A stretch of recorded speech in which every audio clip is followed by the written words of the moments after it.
All right, we are ready to go, and we are ready for some college football today. Hello, everybody. I'm DrDelay, and I've got some more Group of Six action here today as we got some MACtion early in the morning here in, I guess, the Central Time Zone. Probably not for you guys. Well, I guess so. It's in the Central Time Zone. I already butchered the opening to this as we have the Central Michigan Chippewas traveling to Bowling Green to take on the Bowling Green Falcons. Both teams 3-3, 1-1 in conference play, so looking to get that edge up in the conference as we can kind of see there. Both teams middle of the pack. Western Michigan 3-0, Buffalo 2-0, Miami of Ohio 2-0. A lot of teams 1-1. As is kind of expected with this channel, or with this channel, with how that conference really goes. Again, just a bunch of teams beating up each other. That is really the true Big 12, to be honest with you, with the way they operate. Every team is so close to one another as far as just skill level, and of course, proximity to one another outside of UMass, who just joined the conference. Anyway, we'll just kind of do a little bit of a recap on how their season's gone. Not really too much here. Central Michigan, again, 3-3, as we stated earlier. They defeated San Jose State to begin the season. Then they lost to Pitt 45-17, lost to Michigan 63-3, and then they would beat FCS Wagner 49-10. They defeated Eastern Michigan in their first conference game, then lost to Akron last Saturday 28-22. Anchor down. How's it going, Lewis? Good to see you this early morning. Or I guess it might be afternoon for you. Actually, I don't really know. I don't actually know, yeah. But anyway, yeah, so Central Michigan 3-3. Again, they are in the middle of the pack for the MAC.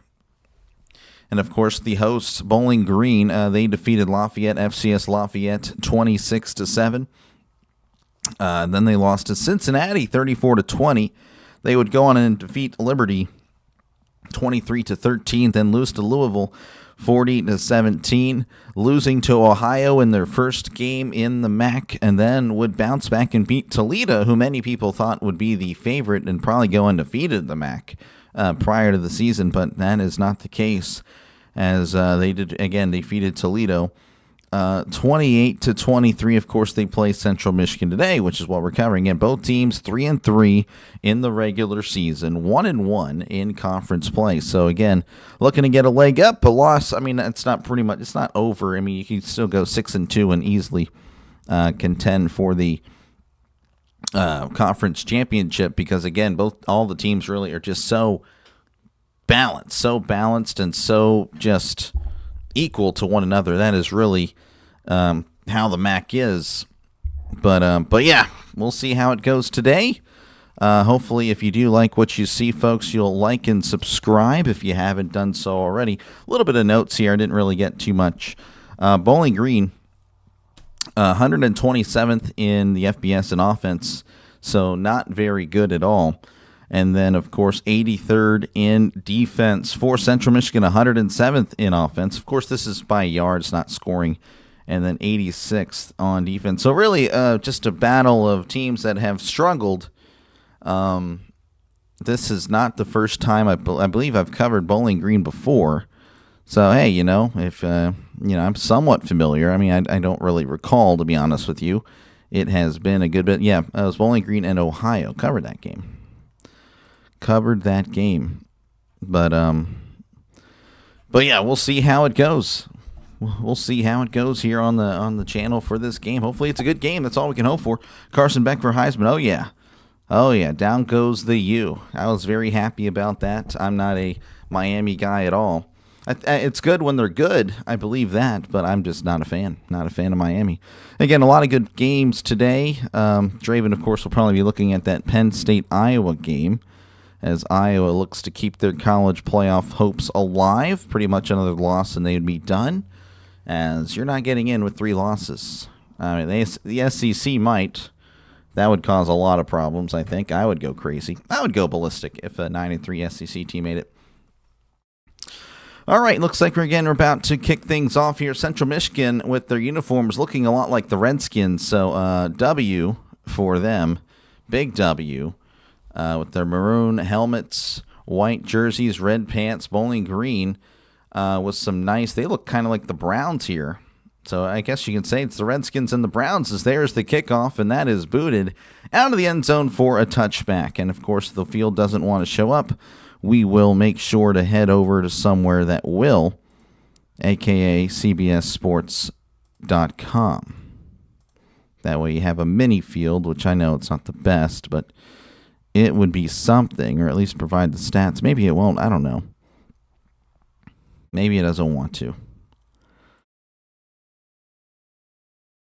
I have no idea. Looks like we're not even going to do it. Looks like there's no scoreboard, nothing for you guys. We'll just leave that there for now. We'll figure it out. 1st and 10 for Bowling Green in the shotgun. Hands it off down the left side. He's at the 30. Makes a guy miss at the 35, 40, 45, and runs out of bounds. Close to the 50-yard line already. A first down, big play for Bowling Green. The Broncos. Central Michigan is the Chippewas. The Chippewas. Western Michigan is the Broncos. Bowling Green Falcons. This thing keeps bumping. So yeah, this thing, there's just no field. No nothing. What a bot. Hands it off up the middle. He's at the 50 and brought down at the 48. That's a gain of 5. The first down marker, by the way, at the 47-yard line. So crossing midfield. Second down for Bowling Green. As, again, I'm just struggling to find a proper field for you.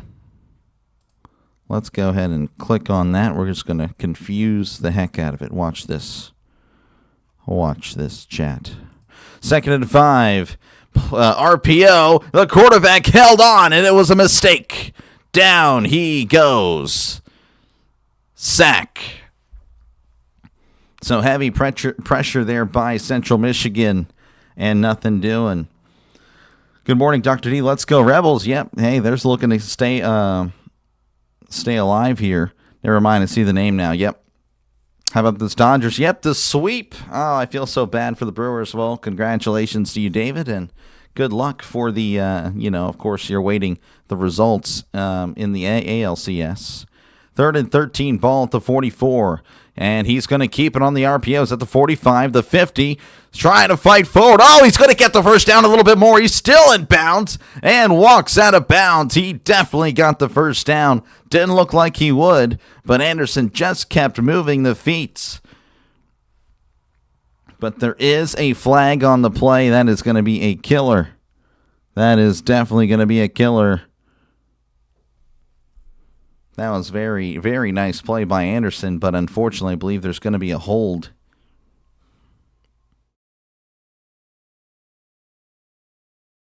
Let's get the call here, says the announcer, but they're not even close to announcing because they're still all just huddled up there. Personal foul. Defense. Oh, 15-yard penalty at the end of the run. That's, of course, an automatic first down. Kwiatkowski, the guilty party there. Another ski. Hey, I'm telling you, whenever I pronounce a ski, it's so fun. Kwiatkowski, Jack Sowinski, everything. Let's go. I bet over 40 for this game, LO. What do you think, DrDelay? Well, thank you, Jersey Tugging Sports Games, for checking on in. Based on the stats I saw, these guys stink on offense. But, hey, I'm pulling for you to hit the over. 1st and 10, ball at the 17. Hands the ball off up the middle, and he's fighting forward, but not really much, as he's going to get about a yard. But the good news is that their defense really isn't much better for either of these teams. So, hey, you never know. The stoppable force meets the movable object type of game. What are the games you're doing today? I got one more at least. I'm still debating on another one, which I have hidden on the channel. It's really going to be a gut feeling. So I'm doing Wyoming and Air Force right after this game. And then there is a game that I don't have on the screen. And it's kind of going to be, I don't know, if I do it. Okay, well, I'll just say it. I may do USC and Notre Dame, which would be kind of a change of pace, as I really just do Group of 5. But I don't know. It really just depends if I have the gut feeling. This looks like we're back. This is the better one anyway. I hate the commercials there, But yeah, I may do an actual Power 4 game today. I don't know. I don't know yet. Who does UNLV play? Let me go and look at that real quick. I'm just curious. I'm not saying I would do the game. I'm just kind of curious. Or they might be off. I don't know. I don't see them. Oh, they play Boise State. Ooh, that's a good game. All right, 2nd and 8, ball at the 15. Hands it off to the running back. It's a counter, but the Chippewas were all over it, and there's a late flag. Oh, my gosh, just came out of nowhere. A late flag there. They're showing Kwiatkowski. And he already had a personal foul. Yeah, that's a big one. Hey, if you guys beat Boise State, then, oh, man, you guys might move up there. So it is a hold on the Chippewas. No, pardon me, the hold on the Falcons. I'm waking up, folks. I woke up just literally a few moments ago. So I apologize. If one team is horrible in offense, then one team should dominate. Yeah, you would think. Well, both teams ranking really low here on the offensive side of things, and then also on the defensive side of things. It's really just a balanced game, according to the stats here. So 2nd and long, hands it off up the middle. He's at the 25, fighting forward, and is brought down at the 22-yard line. So that's going to be 3rd and long for the Falcons. Seth pulling for Oklahoma. Oh, yeah. I mean, I don't like Oklahoma myself, but, I'm happy for you for cheering for Oklahoma. I don't know why. I felt like Texas was going to beat Oklahoma last week. Oklahoma's really not that great, to be honest with you. I'm not saying Texas is good, because they're not, but I don't know. There's really not many actual elite teams this year. 3rd and very, very long. They're at the 22. They need to get to the 7 for a brand new set of downs. 3rd and 15 for the Falcons. Strips to the left, one receiver to the right. Anderson hands it off, breaks a tackle, but he is going backwards as the Chippewas were all over it.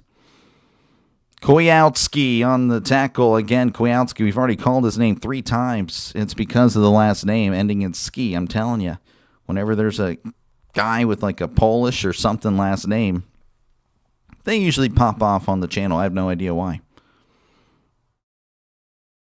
4th and long, and again, they're most likely going to go ahead and kick a field goal. This is a 43-yard attempt from the right hash. Snap, hold, kick. It is up. It is good. Just snuck it in. And the Falcons open up the scoring here 3-0 with 10:43 left to go here in the first quarter. Let's see here. They should beat South Carolina. We'll see. Odds Logic had this game over 29.5. Well, we will see. Yeah. We'll see pretty much. Yeah, no, I mean, I could see either way. I could see 13-10, or I could see 38-35. I could easily see both outcomes. Folks, again, appreciate you guys for hanging out. Make sure, again, to like and subscribe for more play-by-play with DrDelay. This is what I do, folks. I call games. So, again, if you like said games, make sure, again, to like and subscribe. This is what I do, folks. Like I said, I call games. I'm trying to get this more. I think I got to angle this up. I don't want to be hunched over. That'd be horrible. So, again, appreciate you guys for hanging out. Feel free to chat down below. Talk about whatever you like. I try to respond to as many comments as I possibly can. So yeah, we'll see. We'll see what happens here. But, again, 3-0 Bowling Green over Central Michigan. I'm sure they will update the scores eventually. I'm sure it'll happen. So, but yeah, anyway, I do appreciate you guys for hanging out in this one. So I check out some things happening here. So we're in commercial break. Commercial break. Yep.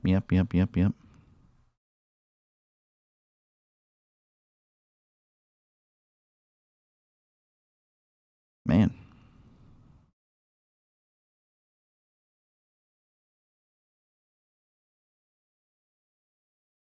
Okay. Well, anyway, again, appreciate you guys for hanging out in this one. But yes, Bowling Green is, I don't know why it's not updated, but 3-0. 3-0 in the game. And again, like I said, I'll be doing another game after this. It'll be Wyoming and Air Force, and then maybe another game. I don't know. We'll see. We'll see. Again, I got in late last night, and then didn't really get much sleep.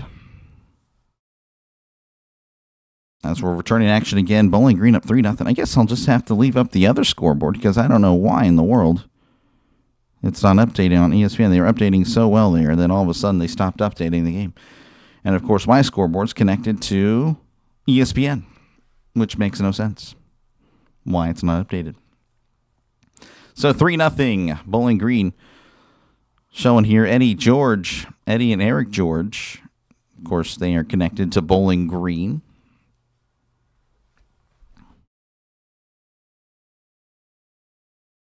So we're just ready to kick things back off here. Geez, All right, here is the kickoff as we resume action here in Bowling Green, Ohio. Kicks it off, fielded at the 5. He's at the 10. Oh! Breaks a tackle at the 12, but is gang tackled at the 14. Nowhere to go. I mean, the kickoff coverage was just all over the place. Now, there's a late flag that just came out of nowhere. As they're going to show off Joe Labas, the quarterback. About 70% completion, 694 passing yards, 5 touchdowns, 1 pick. Dr. D was out celebrating the Dodgers sweep. No, I was not. I was definitely not celebrating that. Definitely not celebrating the Dodgers sweep. So again, Labas, I don't really know the penalty. They haven't really said anything. Seems to be the...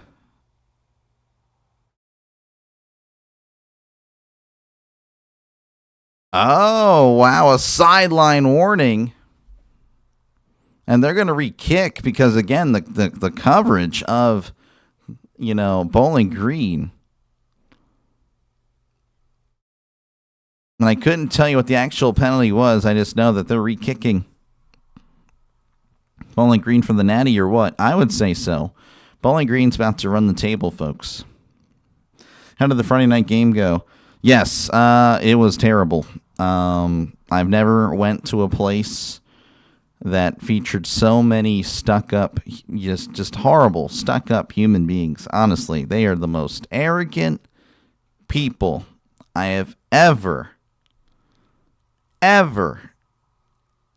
just been around.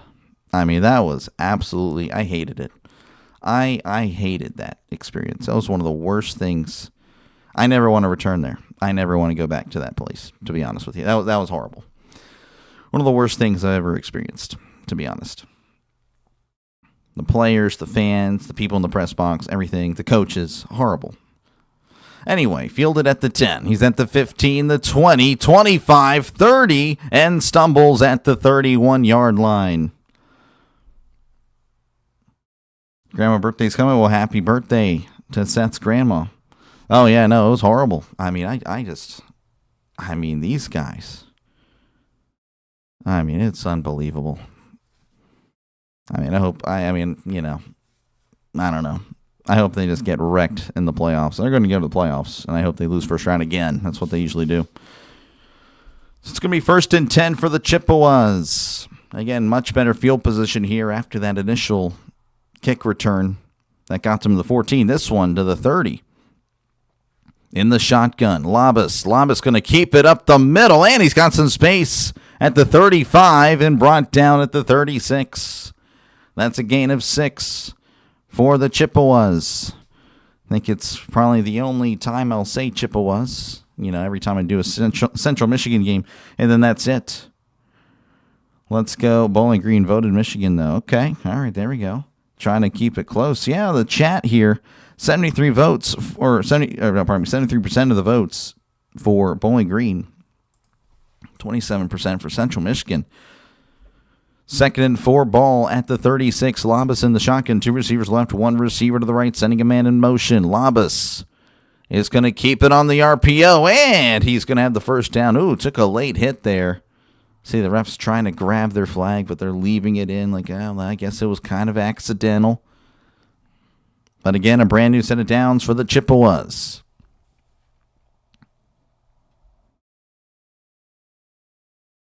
Tomlin needs to be fired. Still miffed about the end. Oh, yeah, I know. I completely agree. I don't understand your comments like, oh, you're finally catching up. I've been on the Tomlin train for like, or the fire Tomlin train for like ever. 1st and 10 ball at the 41, sending a man in motion. Labas hands it off up the middle. He's trying to find something, but all he can find are a flock of Falcons, as that's a loss on the play. Tackle by Odom. Eagles should win tomorrow. Who do you guys play again?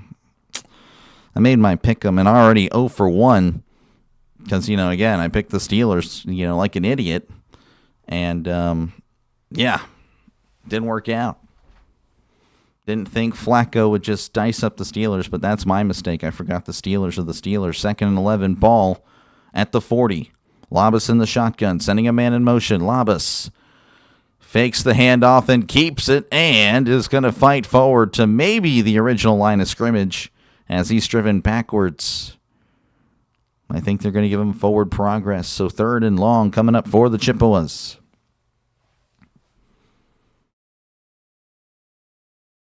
Labas pretty much been keeping it. He's been trying to establish the run game himself. I don't even know if the running back has any actual runs. Okay, no, Biggins. That's right. Biggins on the first carry. 3rd and 9. They give him a nice spot there. In the shotgun is Labas. Labas drops back, fires. It's caught at the 40. Tripped up, still on his feet, and brought down around the 43-yard line. That's maybe a gain of 1. It looks like the Chippewas are going to have to punt. I like the Chippewa name. It sounds cool. Chippewa. I've never even heard of that country song, and I hope I really sounded country there. I hope I never have to listen to that. Not really a country guy. Hey, I know there's a lot of people like country. I'm not a country guy. 4th and whatever. It's going to have to be a punt anyway. 4th and 7, 4th and 8, whatever. There is the punt. Fair catch signal made around the 24-yard line. That was punted out of bounds, though. I don't know. He did catch it out of bounds. And they're going to mark him at, I think, the 25-yard line. So it looks like they will head to commercial break. Guy, of course, will be right here. Bowling Green 3, Central Michigan, nothing. 7:09 left to go here in this one. Folks, again, appreciate you guys for hanging out. Looks like that might finally. That may be back over here. Congrats on 1.51. Yeah, thank you. Hey, we're moving up, folks. Again, if you subscribe to the channel, it's not like you're going to be like subscribing to some bum that doesn't do this all the time. No, I'm on here 6 days a week, folks. So make sure again to like and subscribe for more play-by-play with DrDelay. This is what I do. I call games. I'm enjoying your lunch at Chili's for the 3 for me. Nice. Yeah, I haven't been to Chili's in a while, but I probably should. I don't know, I probably should save money, actually, at this point. But then I spent a lot of money yesterday, so look at me go. But yeah, make sure, again, to like and subscribe, folks, if you're liking what you're listening to. Again, I cover college football, NFL, and, of course, MLB. So this is what I do. I call games, folks. And then with college, I really try to target the group of 5. We may try a Power 4 game later. I have it unlisted. I've made it. I haven't showed it because I don't want to really promote that, but because I don't know if I'm even doing it yet. But yeah, again, after this, I'm doing Wyoming Air Force. Again, those are teams that have been featured on the channel quite a bit. So yeah, no, if you like the MAC, American Conference USA, or Mountain West, I mean, that seems to be the conferences I have targeted. I guess I don't really do the Sun Belt. I guess. I don't know. Maybe. You never know. JJ McCarthy is out. Well, I mean, I think that might be a benefit for the Vikings, to be honest. I think Carson Wentz might be the better option. Over to the Cats. Yeah, no, again, it's a horrible experience. Talked about it here with David. That, yeah, I just hated the experience. The fans, the players, the press box people, the coaches were so obnoxious. and I never want to return to that place again. But yeah, the Cats, they shot themselves in the foot multiple times. They are driving. I guarantee you, if someone kept stats, that the yards would be about the same. You have CMU plus 3.5. Well, good luck, SA. Good luck, man. Working today, so I can't stay but hitting the like. Thank you, Denny. Appreciate you, man. You're a legend. 1st and 10. Anderson hands it off up the middle, trying to find something, but can't find anything. As he finds a Chippewa in the backfield. That's a loss of a yard on the play for Bowling Green. Yeah, Louisville 14.5 last night. They crushed it, had UNC 11.5. I actually don't know the result of the UNC game. I don't remember what happened there. 2nd and 11, ball at the 24. Anderson in the shotgun, trips to the left, one receiver to the right. Looks like Anderson's going to change it up a little bit. What was the score? It was like 50-22. Anderson hands it off up the middle and is brought down at the 30-yard line. 30-yard line. That is Penaway on the carry, gain of 6, and it makes it 3rd and 5 coming up for the Falcons. You're welcome. You're welcome, SA. Dodger the World Series. Yep. Yes, they are. Looking pretty good. Last week against Toledo, 2 catches, 118, 2 touchdowns. Pretty much what Jamar Chase did to the Steelers on Thursday night. Well, actually, that's not true. He had like 18 catches or something like that. 3rd and 5, ball at the 30 again. They need to get to the 35 for a brand new set of downs. Anderson drops back, looking over the middle. It is incomplete. Oh, man, the pressure was there. The coverage was there. The throw was there. The catch was not. I believe that is Garcia, the intended target. So it looks like, again, we'll see another punt. Louisville won by 3, but had... Yeah, I know that one. UNC was 18-21, had a chance to win. Oh, okay, gotcha. Yeah, I wasn't too sure. I knew about the Louisville game. I just didn't know about the North Carolina. Bowling Green, they're about to punt it away here. And I'm sorry if I'm just a little tired here. We're gonna power through though here. We'll wake up as that is gonna bounce at the 40, fielded at the 30, falls down at the 29. That was interesting. So a decent punt after all. It wasn't really a great punt to begin with, but nice bounce, and then of course the punt returner just falling on it. As that is span on the return, I guess, or lack of return. So 3-0, Bowling Green leading Central Michigan. Dodgers will win it, obviously. Yeah, I guess we'll see. Lamar Jackson played Louisville. Yeah, he played for Louisville. Or Louisville, as the Kentuckians would want you to say. Louisville. Folks, again, appreciate you guys for hanging out. Make sure, again, to like and subscribe for more play-by-play with DrDelay. This is what I do, folks. I call games. So, again, if you like said games, make sure, again, to like and subscribe. For play-by-play with DrDelay, this is what I do. Again, I cover college football, NFL, and, of course, MLB. That's pretty much what I do. But MLB is pretty much done, I would say, for me. As the... Brewers have been eliminated. Don't really have much of a Dodgers base on the channel. We may cover a game. I don't know. I don't want to promise anything, but we'll see. I told people he would be an NFL MVP. No one believed me. You could tell by his game in college he was destined. Well, yeah, I definitely was one of those people like, well, I don't know about that. But no, he's definitely been pretty good. Lamar, though, he kind of chokes in the playoffs. That's his thing. Georgia Tech on Duke. Georgia Tech versus Duke on TV here at Chile, 0-0. Yeah, I'll do some scoreboard updates very soon. Kind of just searching some stuff up real quick, and then I will get into more stuff. But again, I do appreciate you guys for hanging out. Make sure, again, to like and subscribe if you haven't done so already, folks. This is what I do. I call games. So again, if you like said games, make sure to subscribe to the channel. And of course, again, feel free to chat down below. I try to respond to as many comments as I possibly can. I really do. I try to put you guys or interact with you guys. It's always fun to talk sports with one another. So, yeah, that's pretty much my attitude with that. Just talk sports. I'll hang out. Everyone wins. Yeah, I'm pulling kind of for Georgia Tech there. I don't know. I'd like to see them. Do well. For some reason, I couldn't tell you why. All right, it's going to be 1st and 10 for the Chippewas.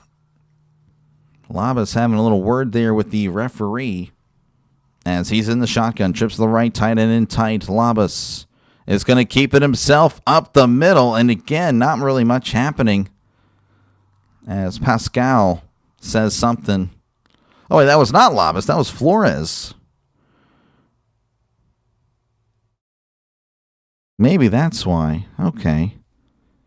Well, then who the heck was Labas? Or is he this? Oh, Flores. That's Flores. What the heck? Oh, Labas was... So there's a new quarterback in. Okay. Well, shoot. That's Flores now, the quarterback. I got it confused, folks. My bad. Flores hands it off up the middle. He's at the 35, brought down at the 36. That is Cornist on the carry. And not much happening there. I guess he got a few. I mean, that's actually a decent gain for how this game has gone. Not really many big plays. Bowling Green had some big plays at the initial start of the game. But since then, it has pretty much been 2 yards, 2 yards, 2 yards for either team. So actually a decent game there. 3rd and 4 coming up for the Chippewas. As Flores, not Labas, where, again, I don't know why. What in the world happened there? 3rd and 4, Flores in the shotgun. Trips to the right, 2 receivers to the left. The air conditioning coming on. Thank you. It was getting really hot in here. Flores takes the snap up the middle, fighting forward, and gets the first down. Took plenty of hits there. But a nice play by Flores gives him the first down. And Flores is going to take a seat. There is Labas now. Labas coming back in. So Flores does the work to get a brand new set of downs, but then they take him out. Imagine that. Ooh, he did kind of land awkwardly there. 99-yard fumble return for Georgia Tech. Nice. 1st and 10 at the 41. Labas under center. Labas hands it off up the middle. He's at the 45, still moving the feet, and brought down at the 46. That's a gain of 5 and a late flag. Oh my gosh. I mean, we've seen some late flags here. That was as late as they can come. Everyone walking back to the huddle, but then you're seeing some people jawing, and then there it goes. After the play, unsportsmanlike conduct on the defense. Wow. McClendon was just talking too much, I guess. McClendon just started pushing a guy that was being blocked, and then he started yanking him down. Oh, then he got in his face. And then knocked the ball out of the running back's hands. So, what in the world? McClendon doing a lot of damage there again, just shoving a blocker that's pushing the helmet off the guy, and then he knocks the ball out of the ball carrier's hand. 1st and 10. This is Labas hands it off, and he's going to get tackled for a huge loss there. I believe that was McClendon on the carry. Nothing doing there for the Chippewas. Air Force wins today. Ooh, yeah, I could see. I think that'll be a good game, to be honest with you. Air Force, they tend to throw it a little bit more than the average, like, academy. In Wyoming, of course, I have a very big Wyoming base, so it's going to be pretty fun, I think. We'll see. 2nd and 14, ball at the 43. Trips to the right, tight end in tight. I believe this is Flores back in the game. Flores going to keep it on the RPO, and he's going to dive forward for about a couple as he dives at the 41-yard line. So, again, the quarterback situation is going to be interesting here as Central Michigan just kind of rotating Labas and Flores just back and forth. Apparently it's Labas, not Labas. I thought it was. My bad. Central Michigan runs it about 65% of the time, passes about 35%. So, very much a run-first team. But right now it's 3rd and 11, so they're probably going to have to pass as Flores is in the pistol. But I was kidding as they hand it off up the middle. And, again, not much happening there because, again, Central Michigan clearly trying to establish the run. That's something that I think they are really focused on. That's something I guess they looked at the film. Of course, they obviously run the ball a lot, but it just hasn't really worked out too much here. And it's 4th and 10, and I don't know if they're going to go for it or punt it. This would be pretty suicide to go for it. No, they're going to punt. All right, here is the punt. Fair catch signal made at the 8, as that was a dramatic catch. So 1:06 left to go here in the first quarter, and they will step away. They want those commercial money. So 3-0 Bowling Green leading over Central Michigan. 1:06 again left in the first quarter. Wyoming, big sky country. Would love to move there from May to September. Yeah, same. It's almost softball season. Yeah, I'm not much of a softball guy, to be honest with you, Seth. I know the SEC, they pride themselves in some softball as well, like Oklahoma softball. That's pretty big. But yeah, I don't really do softball.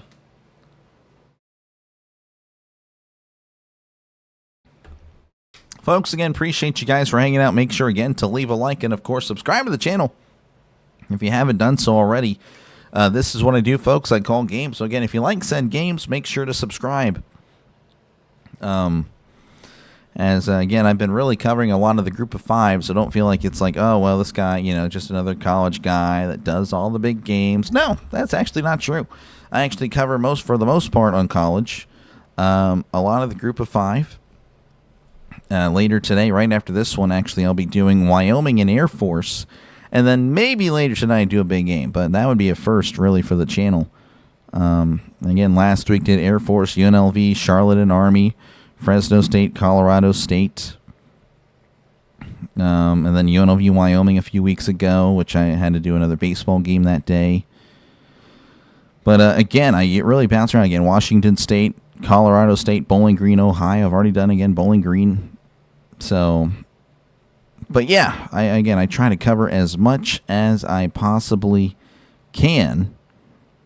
So again, make sure to like and subscribe. Of course, for tomorrow, I got 3 games for the NFL, and maybe 4. We'll see how it goes. But hopefully, again, if you're a football fan, I will see you there. I just realized I am off center. No one told me. What the what? Softball, that is a nickname for Tomlin defense. Do you cover college basketball? Yeah, I do. Men's college basketball. I think I covered one women's game and actually the worst performance on the channel. Not even going to lie. So it is what it is. But that was, that's when I was first starting out. Didn't really have a lot of subs, so, I might have had like 5 subs at the time. So to be fair, didn't give it a proper chance. 1st and 10 at the 8. Anderson in the shotgun. Anderson hands it off up the middle at the 10, bounces inside at the 15, brought down to the 16. That is McMillan on the carry. As McMillan has already had a few carries here, as I realize I clicked the wrong thing. I really do enjoy the CBS one because it gives me the stats. That's what I'll just bounce back forth to because, yeah, they have a lot of stats there. All right, that was a good carry again. 2nd and 2 coming up for the Falcons as we're approaching the end of the first quarter here. Lucian Anderson, 2 rushes, 16 yards, no pass completions as he's 0 for 1. But Anderson hands it off up the middle. McMillan this time is swallowed by the Chippewa defense. Maybe back to the line of scrimmage. I'm not too sure. But I think we're about to approach the end of the first quarter here. And right now, it's trending that it's going to be a very low-scoring game. 3-0 is your score. Bowling Green, Central Michigan. Again, Bowling Green had a really nice drive at the beginning of the game, but just really since then, that was it for both of these teams. Of course, they haven't really had the ball much. But just based on vibes on how it's going, hey, this might be a 13-10 game. SEC Network has a nice scoreboard. I've actually never seen a game on the SEC Network. I like the CBS scoreboard. CBS always has had the best scoreboard, in my opinion. Actually, well, NBC used to, but then they kind of started being dumb with their score bugs. But no, CBS clearly, to me, is the best. I mean, NBC still is. It's a nice one now. The college football one is nicer than their NFL one. I don't really like the NFL Sunday night game one anymore. They used to be, again, they used to have really solid ones. But no, CBS to me right now is like the standard for sports score bugs and coverage. Maybe not CBS Sports Network because their coverage is pretty terrible. But CBS on NFL and even college football, they have really good, really great coverage for it. Make sure, folks, again, to like and subscribe if you haven't done so already. This is what I do, folks. I call games. So, again, if you like said games, make sure to subscribe to the channel. This is what I do. Again, I cover college football and the NFL. Of course, I do a little bit of MLB as well. That is nearing its conclusion, though. So, in about 2 weeks, it'll just pretty much be football. And then I'll mix in a little bit of other things as well throughout the days. So, we'll see. This game is now showing over 35.5. Maybe after the first. Yeah, I'm telling you, like right now, like I could see either one jersey. I could see literally 13-10 being the final score, or I can just see both these teams popping off 38-35 or something like that. But right now, it's trending in that 13-10, 17-14 range, which is fine with me. I mean, I love football the way it is, or just I love football regardless. I mean, it could go 3-0. The game would be 3-0. And I could still love it. I don't know if I could get an exciting play-by-play or call or anything like that, but I would still enjoy it. I love football. But, and especially with how this game has gone so far, a lot of, like, pushing and shoving, really more so on the Bowling Green side of things. But then again, of course, the first personal foul was actually a Central Michigan thing as well. So, I mean, this game already kind of showing some, rivalry stuff. So, I don't know. I kind of like it. But, yeah, that's pretty much it. Again, I do appreciate you guys for hanging out. And, again, make sure to like and subscribe for more play-by-play with DrDelay. This is what I do. They can't score Scotty. These guys are allergic to the end zone, man. Yeah, they're not. So, yeah, again, I did some research. So, again, if you're a Bowling Green fan, Central Michigan fan, you probably already know. But, yeah, Bowling Green ranked 127th in the FBS in offense. I think there's like 128 teams or something like that. I could be wrong. And then in Central Michigan is 107. So, don't expect much offense. But the thing is, the defense aren't much better. So that is where, hey, maybe they can pop off for maybe a big game. But we'll see. Right now, though, yeah, you are correct. 3rd and 2. Hands it off down the right side. This is Petaway. Oh, he hurdles a guy and is brought down at the 23. That's going to be a brand new set of downs for the Falcons. Maybe they heard us talking in the chat. I'm not too sure. Maybe a little bit inspired there. Agreed, yeah. ESPN scoreboard's okay? Yeah, I would agree it's okay. I will say the college football playoff scoreboards were pretty good. They were very good. Fandy up 7-3 over the LSU losers. Yeah, good stuff. LS users. Anyway, Anderson fires. It is caught at the 25. And he may have fought forward for maybe a yard. That was Roberts on the catch. Yeah, and really... I believe that was Anderson's first completion as well. I mean, it's two teams that are really trying to establish the run game. This game might be over pretty quickly, though it did take about 40 minutes for the end of one quarter, so maybe not. But yeah, I mean, this is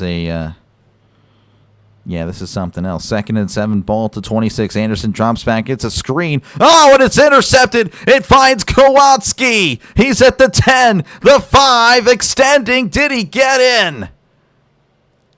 I don't know yet. They haven't made a signal. They're going to say he may have been down. Oh, they were trying the screen. It went off the running back's hands, and it finds Kowalski. Again, we've called his name plenty of times already. But this is going to put Central Michigan, I believe, at the 1. Yeah, they're going to say he was short. He was tripped up. Good tackle by Anderson. Playing defense there. Oh, that is going to be close. That is a horrible angle. Why would they not show the pylon cam? Maybe they don't even have a pylon cam here for this game. But right now it's first and goal for the Chippewas. That is Kwiatkowski. That's right. Kwiatkowski's second pick of the season. First and goal. Flores is in the shotgun, sending a tight end in motion. Flores keeps it up the middle, and he's in. Touchdown, Central Michigan Chippewas. And there we go. The first touchdown of the game. Of course, it was set up pretty much right at the 1. So if you didn't score there, then, that says really a lot. But good stuff there by the Chippewas, and they now claim the lead as we're pending the extra point. And yeah, I think everyone's cheering for Vanderbilt, by the way, Trisk. I think everyone in the world wants Vanderbilt to win that game. Unless, of course, you're an LSU fan, obviously. All right, we're pending the extra point here. Snap, hold, kick. It is up. It is good. And the Chippewas, hey, they get their first lead of the game. It's 7-3 with about 13:39 left to go here. Again, a pick, which, again, it was right off the running back's hands, and it finds Kwiatkowski's hands. He takes it down to the 1, and the next play, Flores on the keeper. Hey, we got some scoring, folks. 7-3 in this one. Folks, again, appreciate you guys for hanging out. Make sure, again, if you haven't done so already, to like and subscribe for more play-by-play with DrDelay. This is what I do. I call games. So, again, if you like said games like the NFL, college football, or just whatever in general, like baseball, definitely subscribe. But, yeah, I definitely love football. Football is my number 1. Baseball then would be 2. Anything else is pretty much bonus on the channel, I'm not going to lie.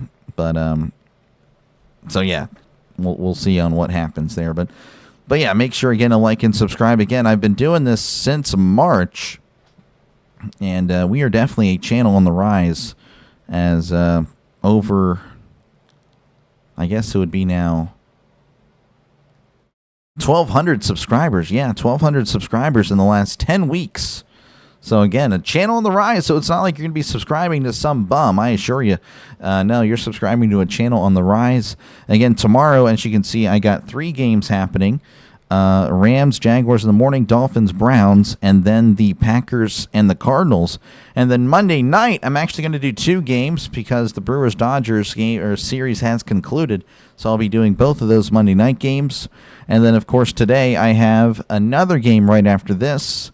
As why is that line so much thicker for the Dolphins and Browns than I don't know. Maybe it's the colors. I don't know. I've noticed that on the Chiefs and Lions. I feel like, regardless, I'll stop complaining. But I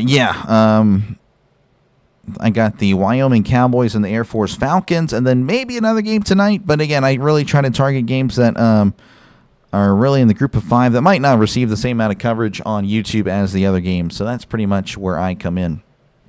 So hopefully that sounds good to you, and you like and subscribe. Feel free to chat down below, talk about whatever you like. Again, I try to respond to as many people as I possibly can, so don't be a stranger. If you're a sports fan, feel free to chat it up. If you're a Central Michigan fan, let me know. If you're a Bowling Green fan, let me know. Haven't really interacted with, I don't think, any Bowling Green or Central Michigan fans. Again, I already have covered a Bowling Green game, but I think during that game, it was really just people just have bets on the game. I don't think I interacted with a Bowling Green fan or an Ohio Bobcat. Actually, no, I had some Ohio Bobcats. Yes, they were there. Bowling Green was not. Central Michigan, also, again, today, haven't really talked to anybody that is a specific fan or an alumni of those schools. As here is the kickoff. We're resuming action again. Central Michigan 7, Bowling Green 3, fielded at the 9. He's at the 10, the 15, the 20. Spin move at the 25, and he's blown up as he's brought down at the 26, and that's where the Falcons will begin their drive. Middleton on the return. Not a bad return.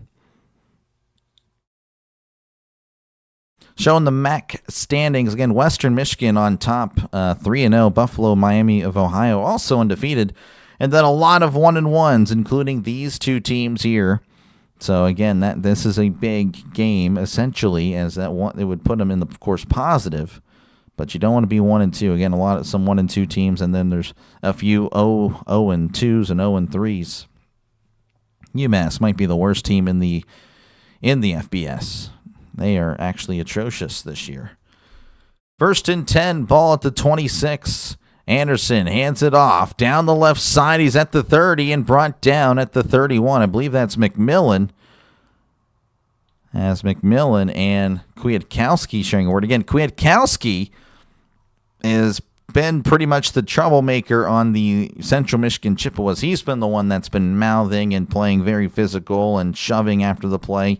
And we've seen a lot of that from Bowling Green, but really Central Michigan has pretty much just that one guy over there. He's been causing a lot of craziness.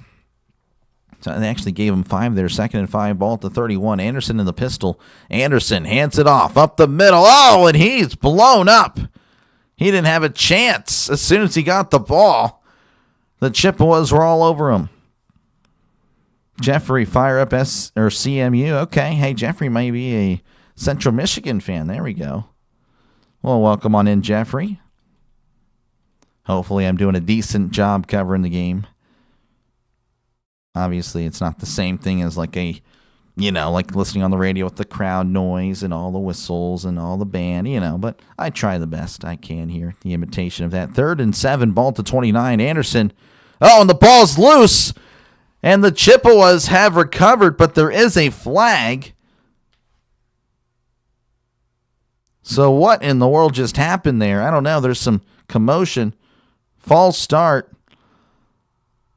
Okay, well, they're going to have to, and it's a false start, so, the play will not count. That actually happened in the high school game I covered. There was a false start on the team that, we've been following, and they ran the play, and, of course, it was a loss of, 15, and they elected to, penalties decline. Like, okay, well, I guess false starts, you're allowed to continue. Razzie Ryan, how's it going? College to the football. Let's go. Oh, yeah. How's it going? It's going. Hey, we're covering some MACtion here.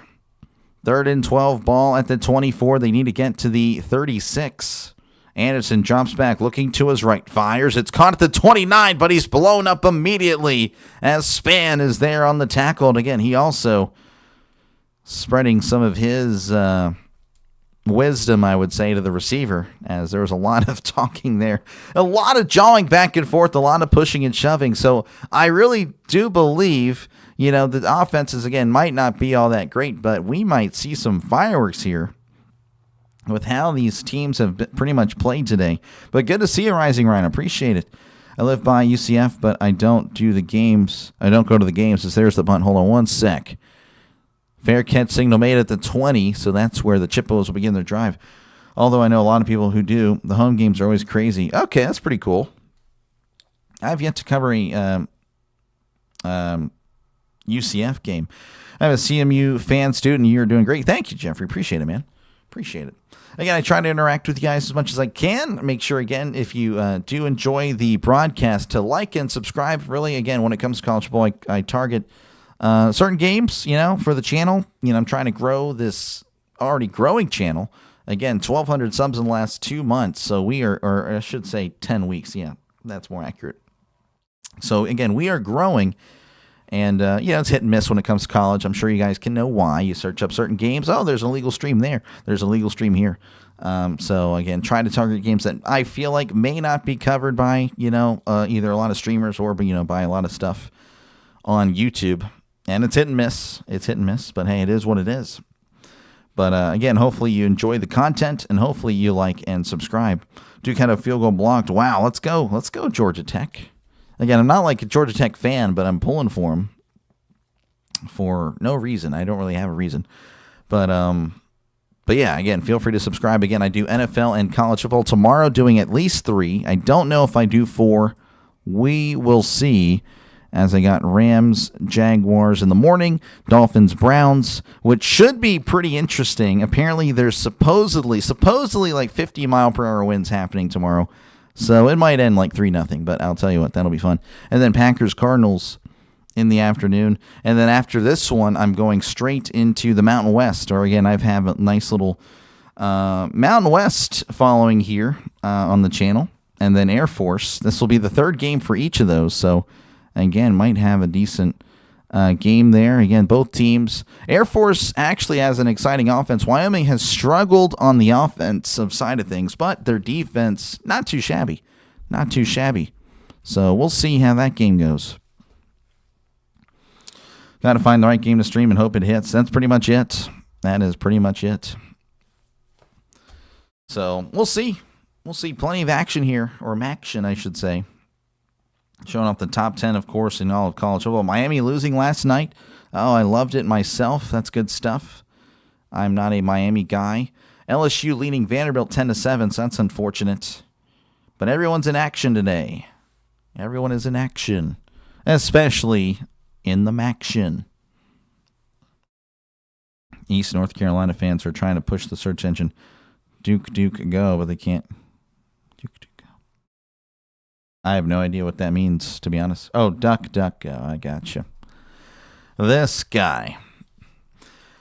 All right, 1st and 10, ball at the 21 in the shotgun is Flores. No, that's Labus as he fires, and that's going to be incomplete. Or Labus, pardon me. That's right, it's Labus. Again, Central Michigan's been switching out the quarterbacks like every few plays, and I don't know if that's really the strategy. Right now, I guess it's working. But Labus overfires the receiver there. Again, the problem I guess I have with that is that kind of takes out the quarterback of the rhythm of the game. And that's kind of a big deal, especially the guy that's supposed to be handling the snap, every time. 2nd and 10, ball to 21 in the shotgun. 2 receivers left, 2 receivers to the right. Labus, play action, fires. It is incomplete. The receiver slipped, but he was trying to make the catch because, again, the throw was a little bit off. It was behind him. Pass intended to Colin Payne. I've never seen any college game under 40 unless the teams are really bad. Oh, yeah. Well, again, there's been some under 40 games, but, you don't really hear about them. Yes, Trisk, I figured it out. 3rd and 10 at the 21. They need to get to the 31. Labus, play action, steps up, fires over the middle. It is caught at the 50, 40, 35, 30, breaks a tackle, still on his feet at the 20, and brought down at the 16. Payne would just not go down. Broke the initial tackle, and then was fighting off the other defender. Then the third defender getting there and able to bring him down, but he just would not go down as Payne was delivering the pain to the Falcons. And just like that, again, the Chippewas are inside the 20. Looking to extend their lead. That is a huge pass, a huge completion for the Chippewas. So a game that really hasn't seen many big plays. There you go. 1st and 10 at the 16. And this is Flores. He hands it off. Flores in the game. He gives a block. He's at the 15, the 10, and pushed out of bounds around the 6-yard line. That's close to the line to gain. Who was that on the carry? Not too sure. I'll try to give you the name. Flores again is Biggins on the carry. He broke a tackle like 5 yards back behind the line of scrimmage and then was spun around and there was an open field. And then Flores gives a huge block, which is able to give him, it was going to give him the first down. So 1st and goal at the, it's a really good spot. 1st and goal at the for Flores. Flores in the shotgun. Oh, that's going to back him up. That is going to back him up. Amazing indeed, Jeffrey. So it was actually at the 3, not the 4. So, yeah, that'll back him up to the 8. Looks like Blum, is that the center? The center with the false start. That's interesting. He moves and he didn't snap the ball. I wonder what in the world. A sideline warning for Central Michigan there. So both teams have been initiated, both teams have been given sideline warning. So again, like I said, both teams, it seems like a very chippy game for the Chippewas and the Falcons. Sending a man in motion. Flores hands it off on the end around. He's at the 10, the 5, and extending. I don't think he's going to get there, though. That is Ruffin Jr. on the carry. That's his first touch of the day. I don't think I've called his name yet. It's going to be close. I'm going to mark him down, I believe, at the 1. So, hey, maybe, again, we might see some fireworks here. Again, a lot of chippiness on both sides. And, again, Bowling Green trying to keep the Chippewas out of the end zone. 2nd and goal. Flores keeps it up the middle, extending, and there's a helmet rolling around as looks like he's going to get back. He's going to be brought down at the 1. So he couldn't get in.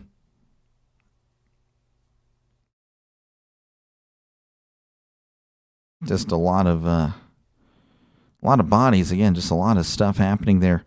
So 3rd and goal for the Chippewas. Again, they're at the 1. Flores again in the game. In the shotgun. Tight ends in tight. Flores keeps it himself up the middle. And, I don't know if he got there. There is a flag.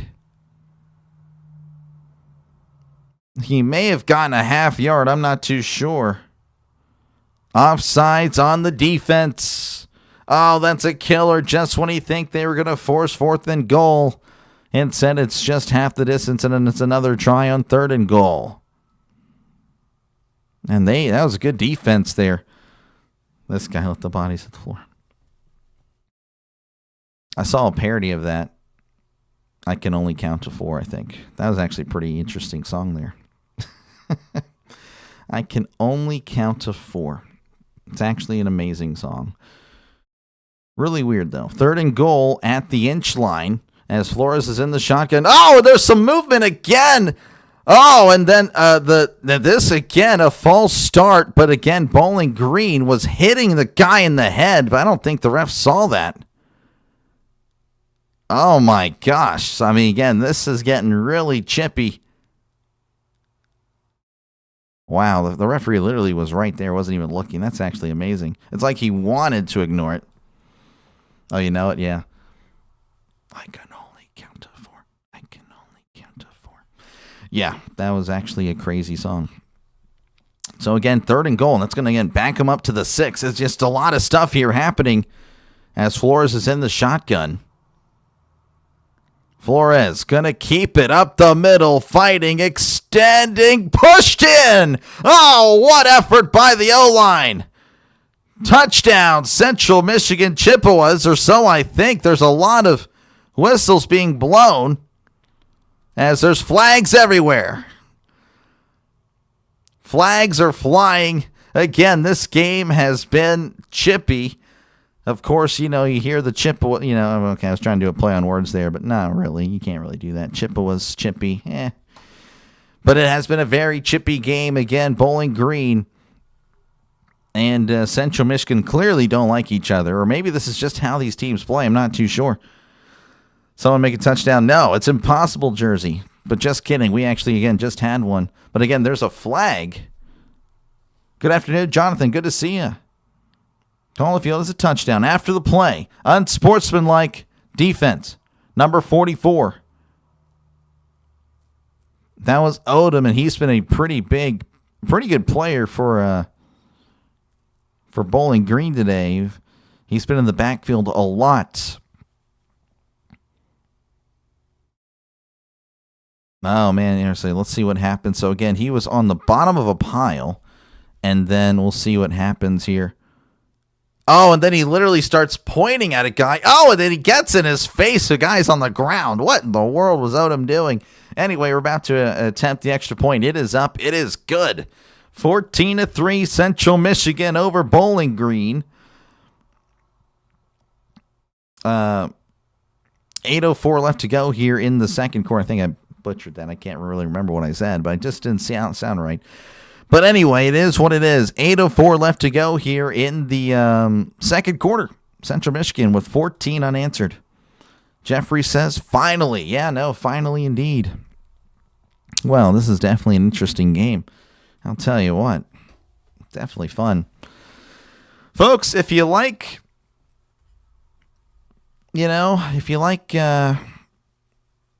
old-fashioned football rivalries, we might have a great one here. Again, just a lot of fighting after the play, which makes it really fun. It makes it really fun. And, it's something that always, I guess, makes me laugh is that whenever you're watching like a game on television and you see like all the fighting and you hear these broadcasts like, oh man, we hate to see that. Oh man, that is shameful. Oh my gosh. So I love it myself. I definitely love old fashioned, just again, not that I like to see punch. I mean, I do kind of enjoy it. It's just whenever it's a rivalry, whenever it shows people that care about the game. I don't know. It depends. There's a difference between obviously playing dirty and then, of course, all that other stuff. But I do enjoy this. This so far has been really nice. So, again, 14-3, Central Michigan over Bowling Green. Folks, again, if you do enjoy what you're listening to, make sure, again, to like and subscribe. I cover college football and the NFL. Baseball's pretty much over for me. I may cover a game or two. I'm not too sure. And then I might cover other things as well. I'm unsure on what specifically, but we'll see. We'll see. But yeah, if you do enjoy college football, though, make sure again to like and subscribe, as I've been doing this pretty much since week 0. Yes, week 0. I've been covering games, and again with the NFL, I'll be doing 3 games tomorrow. I'm a Steelers fan, but obviously they already played. So, yes, that means I'm a Steelers fan that covers other games. Again, I do a bunch of stuff, and this is every week, not just when the Steelers are not on Sundays. But, yeah, Rams, Jaguars, Dolphins, Browns, and Packers, Cardinals. Again, I've covered every Steelers game, but, again, I cover other things that Sunday as well. So, again, make sure to like and subscribe if you haven't done so already, folks. This is what I do. I call games. Again, we're a fast-growing channel, 1,200 subs in the last 10 weeks. So, there you go. Probably next commercial break, I'll check out some scores from across the college football world. It's been about an hour. There should be some scores happening. So Central Michigan actually going to kick off from the 50 because of the penalty. And there's a squib kick. It's at the 15-10. This is very smart. Picks it up at the 10, and he's blown up. Gets to about the 19. Very good stuff. Again, a lot of pushing and shoving after the play. A lot of pushing and shoving, but there's no flag. So they're showing the previous drive for Central Michigan. Colin Payne was the intended target on 3 plays. 2 of them he slipped because, again, the throws were a little off target. But then on the third one, he connects for that big play that set him up inside the 20. But Bowling Green with a chance now for themselves to get a big play. 1st and 10 here. As Bowling Green is at their own 19. Anderson in the shotgun. Anderson hands it off up the middle. And he's blown up at the line. As he's brought down at the 19. Again, nothing doing. Again, a lot of pushing and shoving after the play. Like, this is interesting here. Petaway, by the way, on the carry. Actually going to give him a yard there. I don't know how, but he got a yard apparently. 2nd and 9 at the 20. Anderson in the shotgun. 2 receivers left. 1 receiver to the right. Sending a man in motion. That is Garcia. Hands it off to Petaway. Petaway makes the guy miss. Cuts inside and is brought down at the 23. That's a gain of 3. So 3rd and 6 coming up for the Falcons. They need something, folks. They need something to get going. As, again, it's been a really rough showing for the Falcons. In the first drive, the Falcons looked pretty solid. But since then, it has been nothing doing for the Bowling Green Falcons. 3rd and 6. And there is a flag. And it's going to be a false start. Number 7, the guilty party.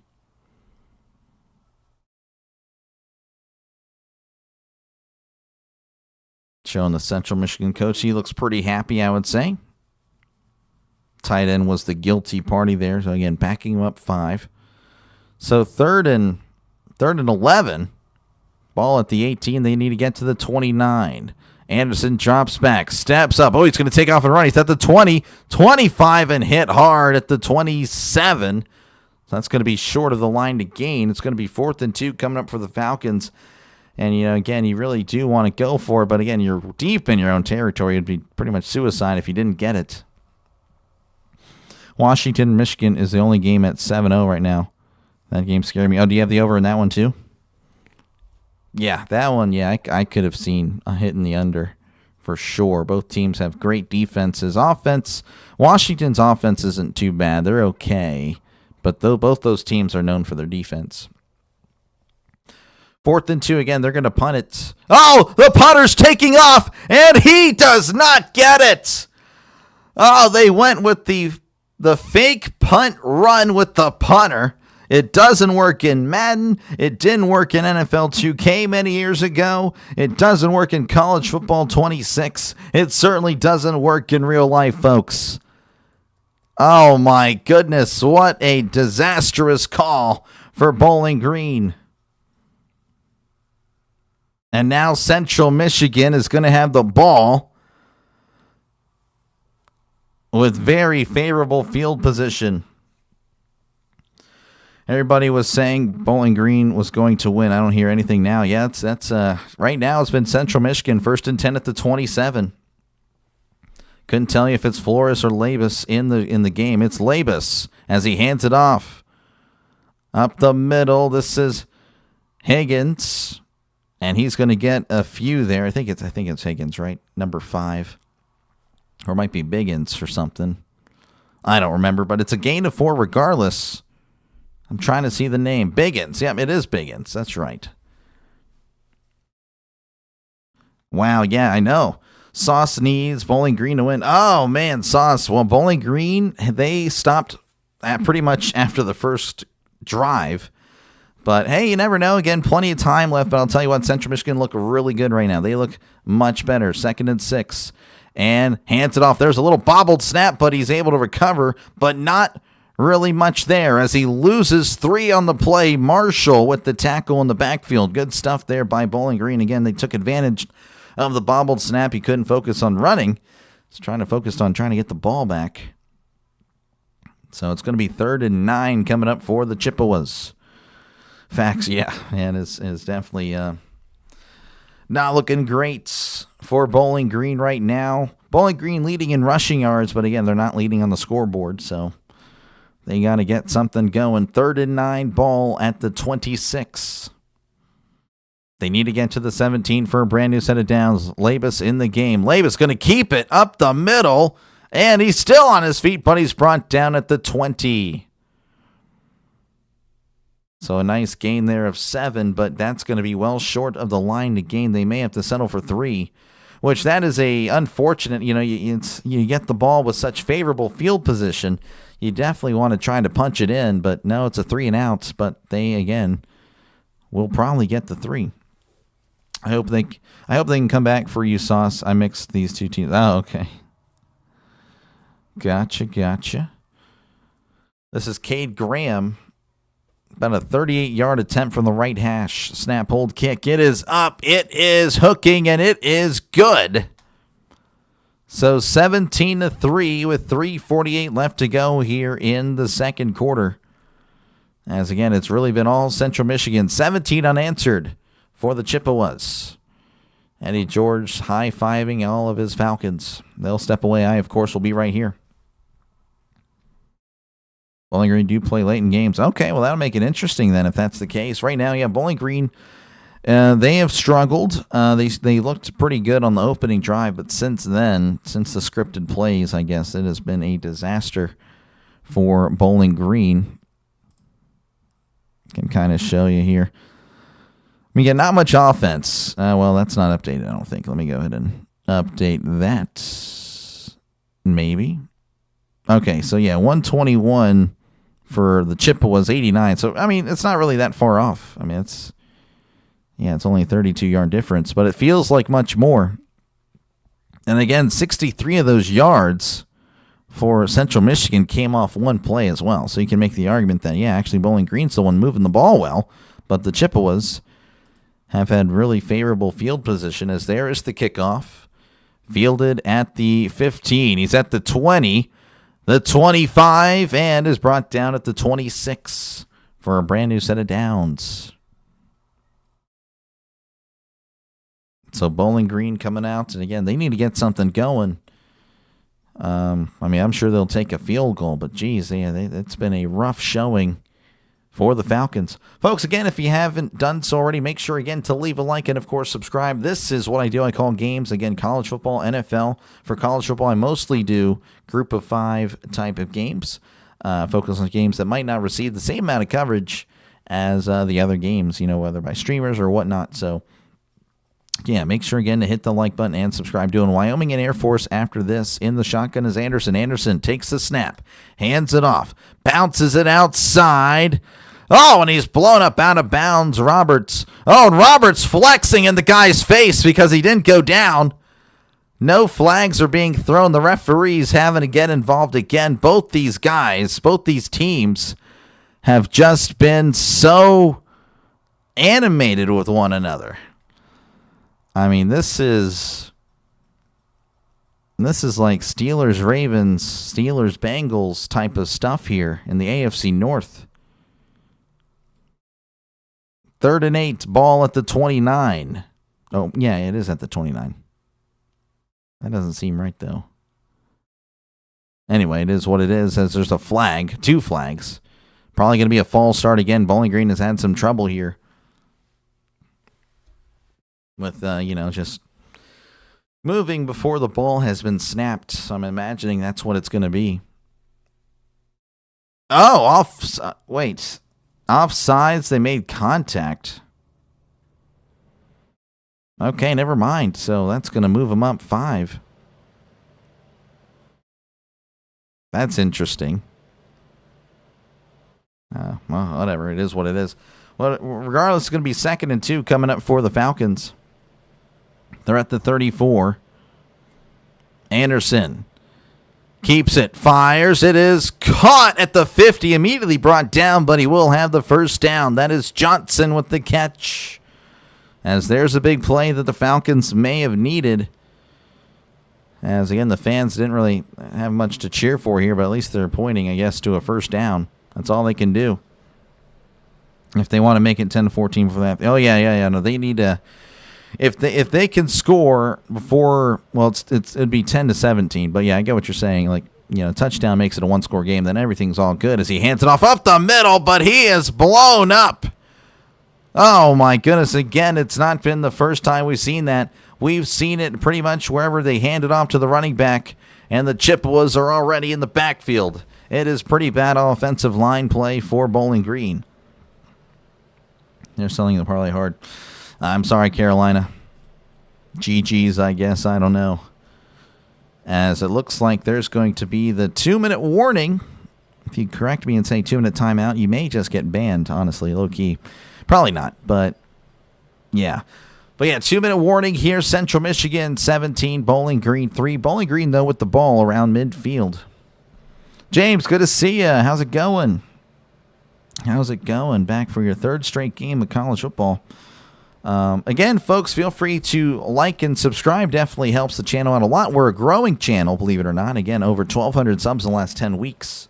We're a channel on the rise. All I do is call games. So, again, if you like college football, you like NFL, and I did MLB, of course, all summer long, make sure, again, to like and subscribe. So, yeah, hopefully that sounds good to you. Feel free to comment down below. I try to read as many comments as possible. And, of course, vote in the poll. Right now, 67% of the voters have picked Bowling Green to win.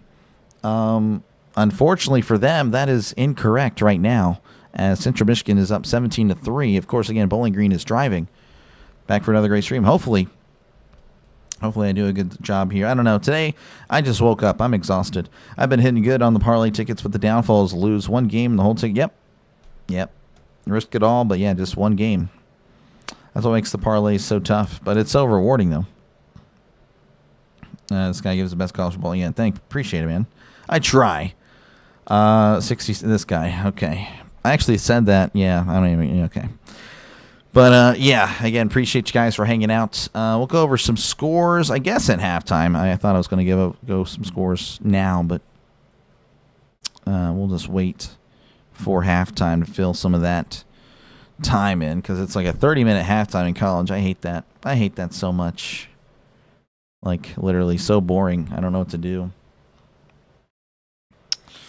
But that's pretty much it. And again, feel free to interact with me. I try to read as many comments as I can. And that's pretty much it. And again, I'll be back a little bit later, actually right after this game. Wyoming and Air Force may do another game tonight. We'll see. And then, of course, tomorrow I got 3 games. I'm a Steelers fan, but the Steelers, again, yeah, it's not the only thing I cover for the NFL. I cover Rams, Jaguars, Dolphins, Browns, Packers, Cardinals tomorrow. And, of course, again, another set of teams next week. We'll see. Texans, Seahawks tomorrow or Monday night, and I'll probably do the other Monday night game as well. I can't remember what that one is, but, yeah, I'll be sure to do it. That is what's happening across college football. We'll check over that a little bit later. All right, so it's going to be 2nd and long for the Falcons.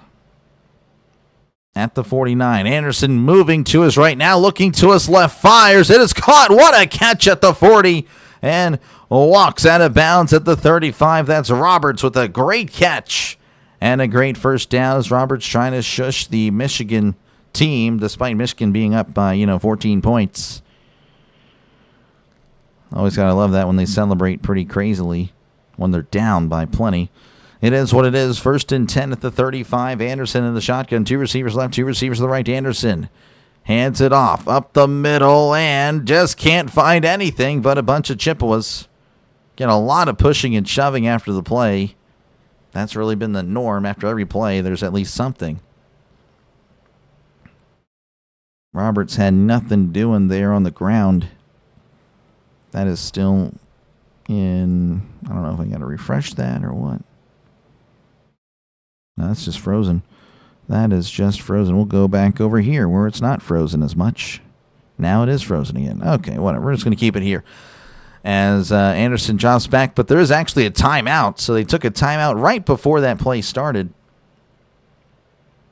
So timeout Central Michigan. As again, they lead 17-3. Bowling Green, though, is driving. 2nd and 9 at the Central Michigan 34. 1:05 left to go here in the first quarter. Evan Branch Hayes, number 55. Okay, I'm assuming you're related. I see Branch there. Who does he play for? Plays for Central Michigan or Bowling Green? I'll look out for him.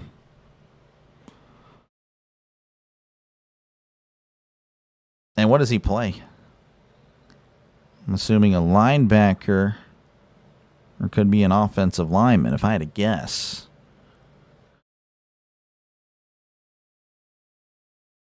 All right, we're back again. Anderson, the quarterback today, 4 for 6, 41 yards and a pick.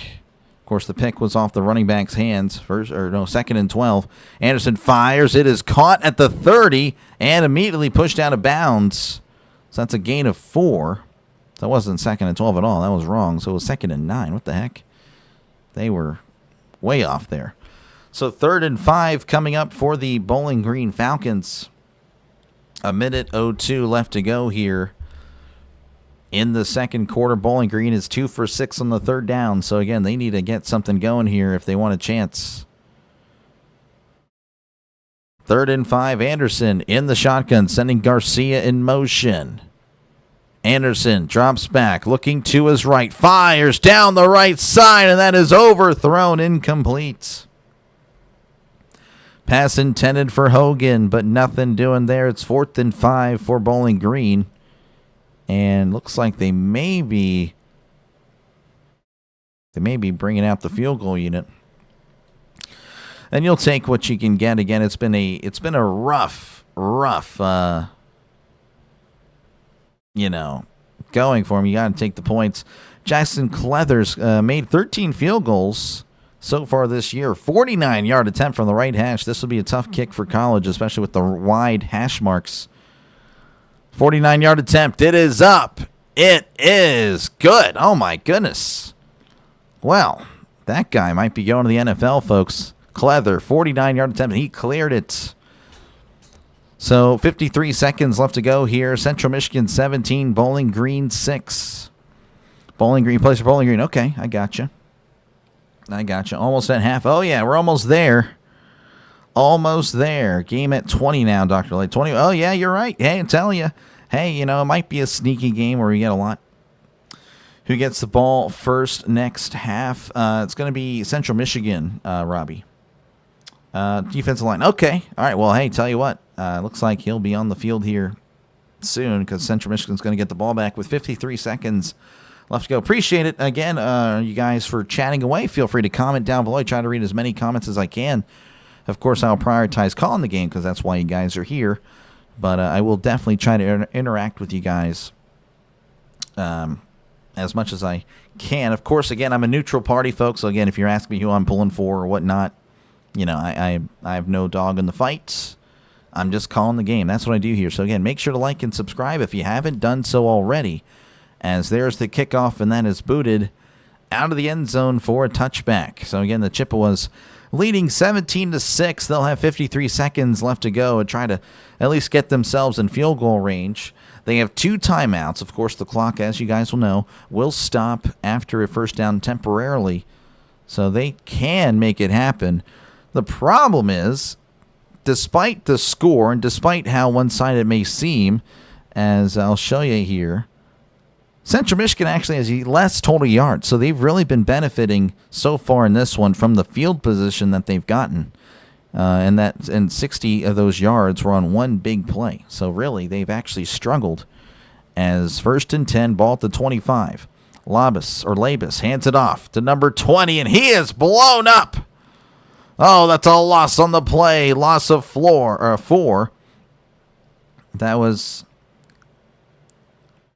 I have no idea how to pronounce that name.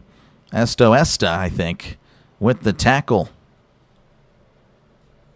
So, again, that's a timeout, Bowling Green. So, it looks like they want the ball back, and why not? Esta with the big tackle in the backfield.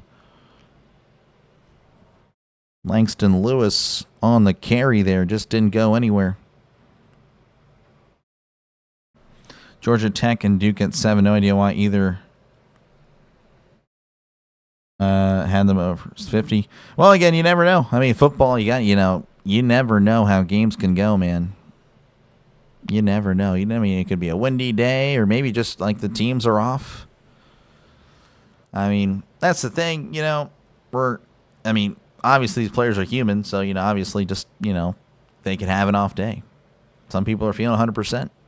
They go off. Some people aren't, and then they don't. You just never know. That's why you play the game. 2nd and 14, ball at the 22. 2nd and 13 then. Why the heck do they say 14? As Flores is in. He's going to take the snap up the middle and is brought down after a few.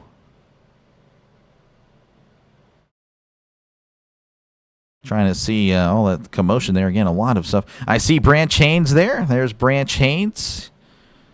He was in there on the tackle. So 3rd and 8 coming up for Michigan again, or Central Michigan, I should say. It probably does annoy CMU fans when I say Michigan, but that was a gain of a few. And again, Bowling Green calling another timeout. They may want this ball back. It seems like they do. I don't know how much they would, move the ball with about 20-something seconds if they're able to stop them here. Or, okay, no, they're going to move the ball back or move the time back to 45 seconds. So maybe there is some hope after all. Very nice. Yep, yes. So, again, another timeout here is, again, we're just going to drag out the end of this second quarter, I guess. But it's going to be a 3rd and 8 coming up for the Chippewas. Flores is still in the game. Again, Central Michigan's been flipping back and forth between quarterbacks. As they're at the 27, they need to get to the 35 for a brand new set of downs. Lewis in motion. Flores keeps it down the right side at the 30 and will get the first down at the 38. And the timeouts may have come back to bite them. There they go. Central Michigan, they're hurrying it up. Trips to the right, tight end in tight. Flores in the shotgun. Flores Hands it off, up the middle, and he really can't find much as he's brought down after a gain of 3. And Central Michigan not going to do much. All right, well, it looks like that might be the end of the half here. So, yeah, that's it. Central Michigan got the first down. We're hurrying it up and got 3 yards, and then they decided that was it. So that's going to be the end of the first half, folks. Central Michigan up 17-6 over Bowling Green. Central Michigan will get the ball to receive or to get the ball to start the second half. So that is pretty much it for the first half. We'll go over some of the stats and then check out some scores from across the college football world. And that's pretty much my halftime show. I don't really have much, for halftime because I don't know what I'm doing. I'm just a part-time guy here. All right, Joe Labus, 1 for 363 yards. Flores, 1 for 1 for a yard through the air. For Bowling Green, Lucian Anderson, 5 for 8, 44 yards and a pick. Central Michigan on the ground. Flores, 8 for 34 and 2 touchdowns. Labus, 4 for 20. Biggins, 4 for 15. Ruffin, 1 for 6. Cornist, 1 for 5. Townsend, 3 for 4. Davis, 1 for -3, and Lewis, 1 for -3. Petaway, 8 for 41 for Bowling Green. Anderson, 3 for 25. McMillan, 6 for 15. Roberts, 3 for 2. And Henderson, 1 carry for nothing. And then receiving, again, not a lot of passing in this game. It's been mostly stuff on the ground. Payne, 1 for 63. Townsend, 2 for 1. And then for Bowling Green, Johnson, 3 for 25. Roberts, 2 for 19. Branch Haynes has 2 tackles. Just going to highlight him because we have a viewer here related to him. And then, of course, for sacks, looks like it's just 1 sack for Central Michigan. That was Michael Heldman. Tackles for a loss, 4 of them. And then same thing with Bowling Green, 4 tackles for a loss there. But nothing really doing. Kwiatkowski has a pick. Again, that was off the running back's hands. So, you can't really blame Anderson for that. It was, I don't know what he was really doing. The running back, I forgot who it was.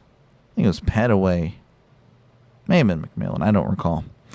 All right, we'll check out some scores from across the college football world. Again, a lot of stuff happening today. Of course, it's Saturday. Why not? Why would it not be happening? Of course, this is brought to you by, yes, we have sponsors, folks, believe it or not. Coffee Beans, Eduardo Hernandez, Sorry Cat, and Hammer, thank you again for sponsoring this scoreboard segment. So thank you very much for your support here on the channel. Vanderbilt leading 14-10 over LSU. LSU has the ball at the Vanderbilt 25. Georgia Tech and Duke 7-7, and they're about to go to halftime. Georgia Tech has the ball at their own 42. I don't really know if they're going to push it. Michigan 7, Washington nothing. Washington is driving, though, at the Michigan 11. UConn and Boston College 17-13, as UConn is looking not too bad. They're 4-2. Boston College 1-5, but Boston College is driving at the UConn 24. Houston 21, Arizona 14. They are still, of course, in the second quarter. Most of these games are still in the second quarter. TCU leading 14-0 over Baylor. That's a rivalry game. TCU is knocking on the door for another score. Army and Tulane tied at 3 apiece. Central Michigan, of course, you're obviously tuned in here. 17-6 over Bowling Green. Miami of Ohio 21, Eastern Michigan 14, Oklahoma 7, South Carolina nothing, and UCF leading West Virginia 14-0. Of course, we have some games that'll be kicking off soon. Kent State and Toledo, another MACtion game. Buffalo and Massachusetts, another MACtion game. And, of course, some games starting at 2 o'clock. Well, I'll worry about those a little bit later. Like I said, folks, I'm doing another game today. So, again, if you're just a college football enthusiast, make sure, again, to subscribe. Because, again, I'll be doing a lot of stuff here when it comes to play-by-play. This is what I do. I call games.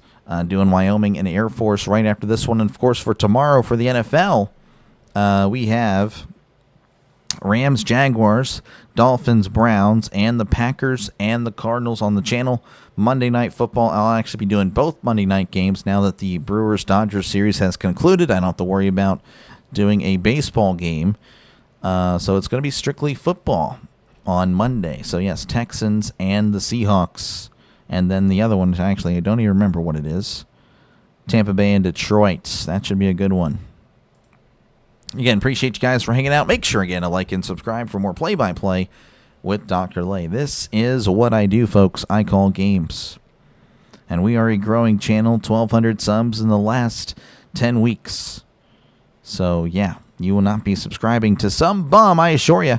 No, we are definitely a channel on the rise. So, again, appreciate you guys for hanging out. Again, it's halftime. Don't really have much to really say here. I don't know. I need to figure out some better halftime stuff. But for the most part, yeah, I don't really have much to really say. So I'm going to look up some other things here real quick. Yeah, that is actually crazy. That is crazy.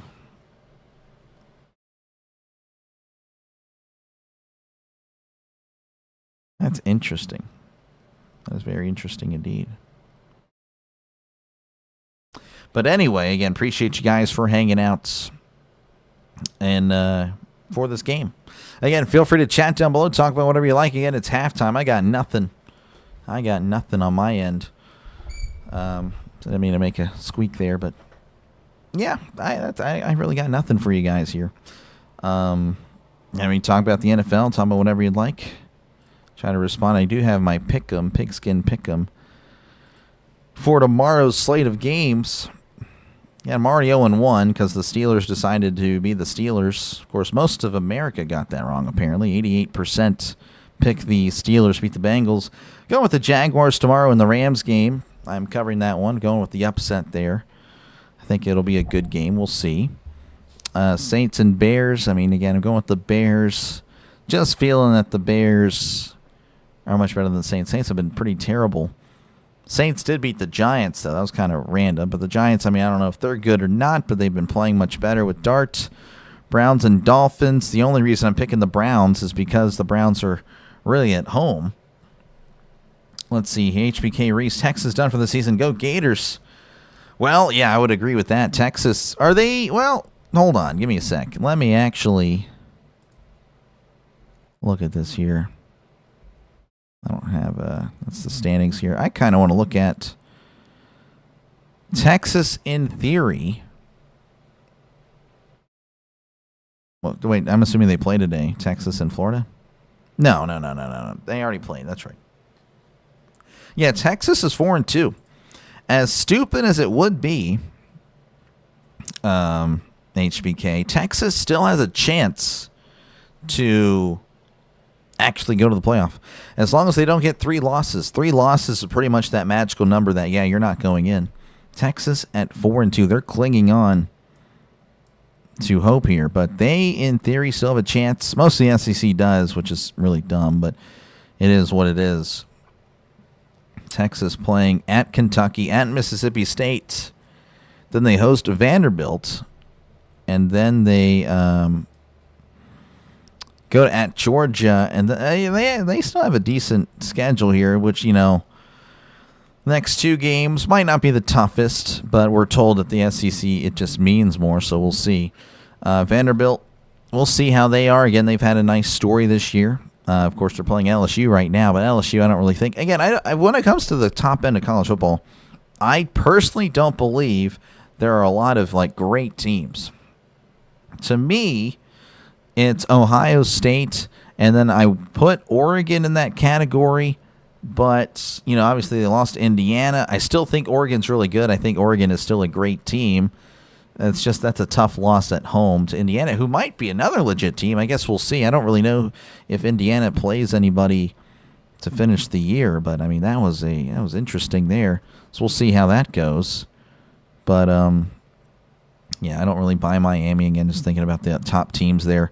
But yeah, I don't really buy Ole Miss. I don't buy Texas A&M.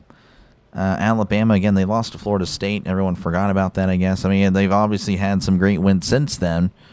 But, I mean, just ignore the fact that Florida State, who is not good, by the way, they are still pretty bad, made Alabama look like garbage. So, yeah, I mean, maybe Alabama's back. I don't know. They themselves, I mean, they play the mighty Eastern Illinois. I mean, I also hate that they do that, but that the SEC teams, oh, yeah, we got to schedule a game in October because, we might be at 2 or 3 losses or 2 losses. We can't have another. Yeah, I don't like that. I don't like that at all. They should be punished for it. To me, those games should be played in September. Every single one of those, when you schedule a FCS game, they should be in September or August, that first week. Facts. So don't sleep on Bama. Yeah, I don't know. We'll see. Yeah,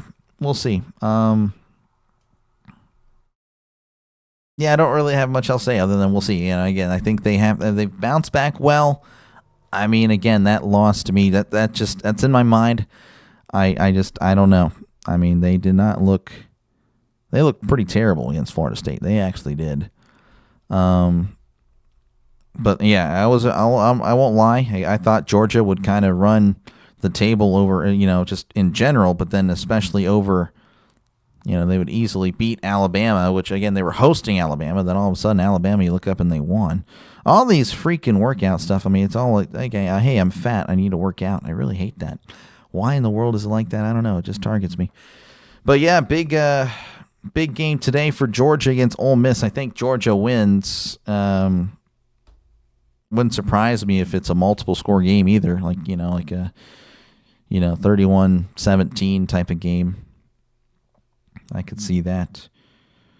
But yeah, appreciate the conversation though. Again, I'm not really I'm not the most knowledgeable when it comes to college football. I can't lie. My expertise is more in the NFL world. But I've definitely enjoyed the college game the last 3 or 4 years. I've been really getting into it more and more, and I love it. I really love it.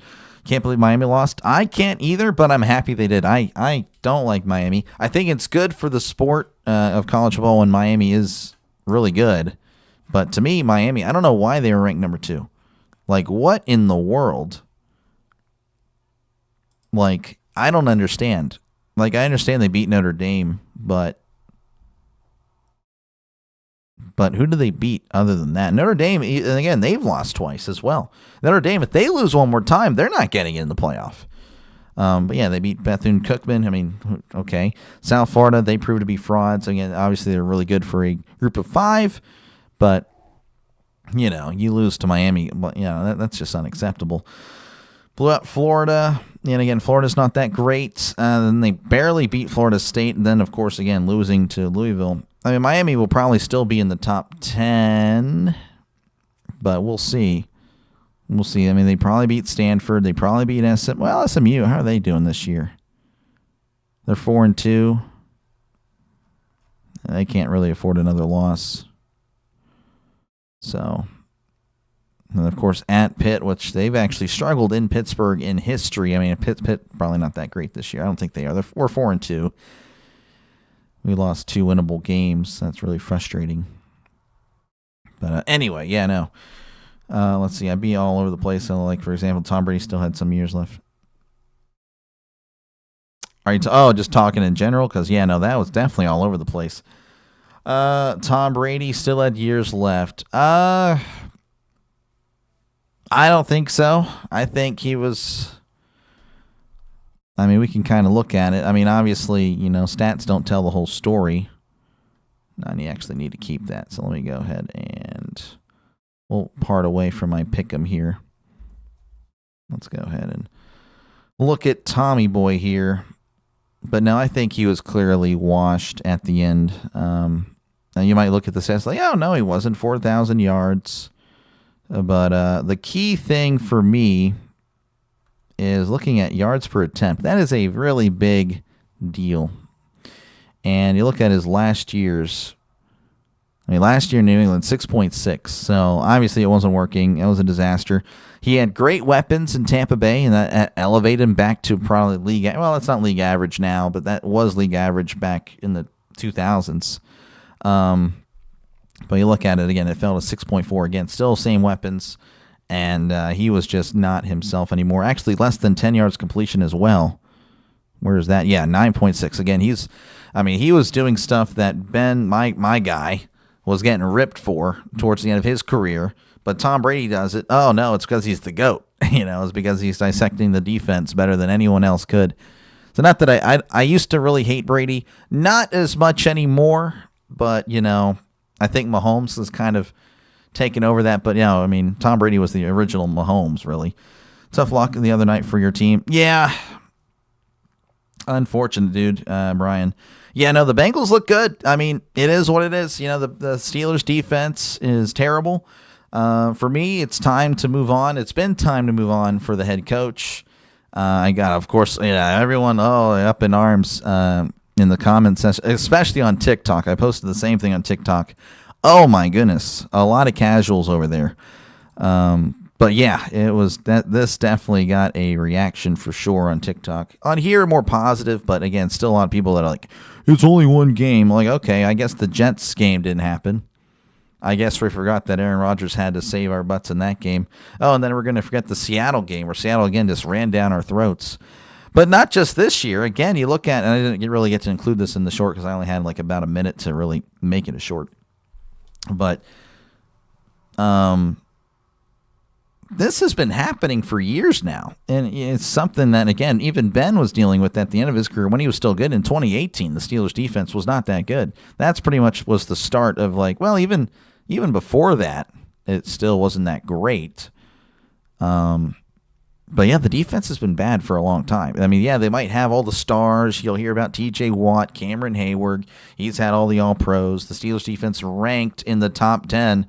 But when you look at the big games, when you need them the most, they always fail. They consistently fail.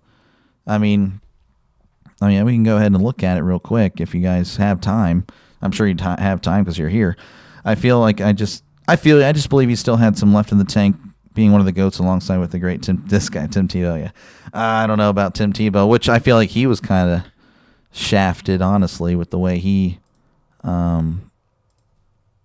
his career ended. Because, again, he beat the Steelers, and then he won a playoff game and never got a chance again. But even, again, 2017, which was a good Steelers team, really good Steelers team. And of course, I actually can go back up a little bit, even 2016, because, again, they're still at halftime here. I do apologize, folks, if you're wondering what the heck, show the game. Well, I'm not showing the game, but, why aren't you talking about the game? Well, it's at halftime. So, again, Steelers defense, this is really when it really started here. Losing to New England, 17-36. Again, just getting blown out. What the heck is that? I thought we're supposed to be a great defense. Top 10 in defense. Nope, not in that game. And then another top 10 defense, 7th in points per game. Oh, we just allowed Blake Bortles and Leonard Fournette to go for 45 points on us. And Ben, by the way, 5 touchdowns, only 1 interception. 360-something yards.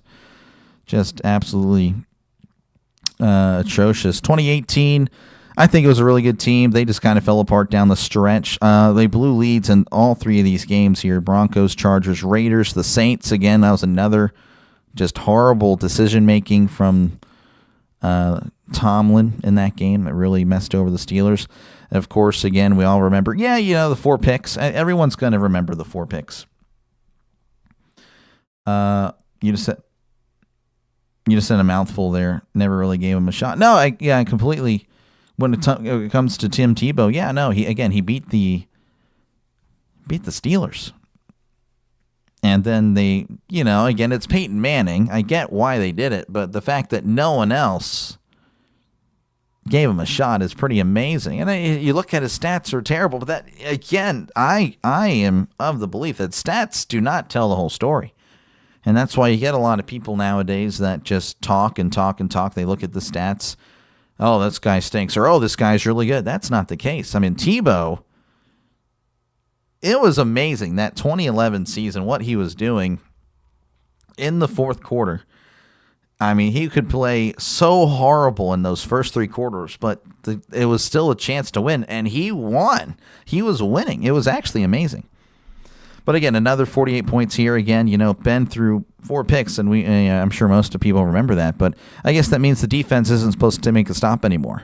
Okay, we threw a pick. They're going to get the ball at the 50. Yeah, you can't even hold them a field goal. We'll go and let them go and score. Again, another 42 points here. Again, just a defense that is supposedly good, but in reality is absolutely terrible. They didn't make the playoffs that year. 2023, 31 points to the Bills. I mean, again, it's just like this defense is supposed to be good. That was 6th in the league. This was 8th last year. 20, actually a really good showing on the scoreboard, but I feel like they could have scored way more. I mean, they allowed 464 yards, though. So, yeah, it could have been easily way more. And then again this year, I mean, when we need them, they don't show up. Again, the Jets game, they were horrible. Rodgers literally saved the day against the Jets. Couldn't do much against the Seahawks. Seahawks were really good. So, but no, I totally feel you about Tebow. I totally get it, man. I mean, I feel like he was, was he great? No, but talk about an opportunity. Talk about a guy that won when you needed him. 5 fourth quarter comebacks that year. Again, you look at the stats, that guy's horrible. But sometimes when you just win, who cares? Who cares what the stats say? Winning is what matters. All right, looks like we might be working our way back. Well, thank you for keeping the conversation going there, HBK. Appreciate it. Yeah, because at halftime for college, I'm like a lost puppy. I have no idea what to really talk about. NFL, it's only 12 minutes, so I can pretty much, talk about the stats and then the rest of the games going on at the time, and then I'm saved. For college, it's like 30 minutes, which is ridiculous. But, anyway, it is what it is. Again, Bowling Green going to be kicking things off here back to Central Michigan. Again, the score is 17-6. Central Michigan all over right now. Bowling Green, at least on the scoreboard, statistically, they're about the same. But I guess we'll see what happens here in the second half. As, again, it's really been a defensive game. A lot of chippiness as well. But Central Michigan, again, finding points regardless. And the fair catch signal made it the 5. As that was fair caught by Higgins. He had plenty of space. That's interesting, but I guess they just want the ball at the 25, and that's where we'll start. So we'll see who starts off. Again, Central Michigan been splitting time with Labus and Flores at quarterback. Have held a double-digit first-half lead in all 3 wins. Okay, well, Central Michigan, once they have the lead, they tend to win.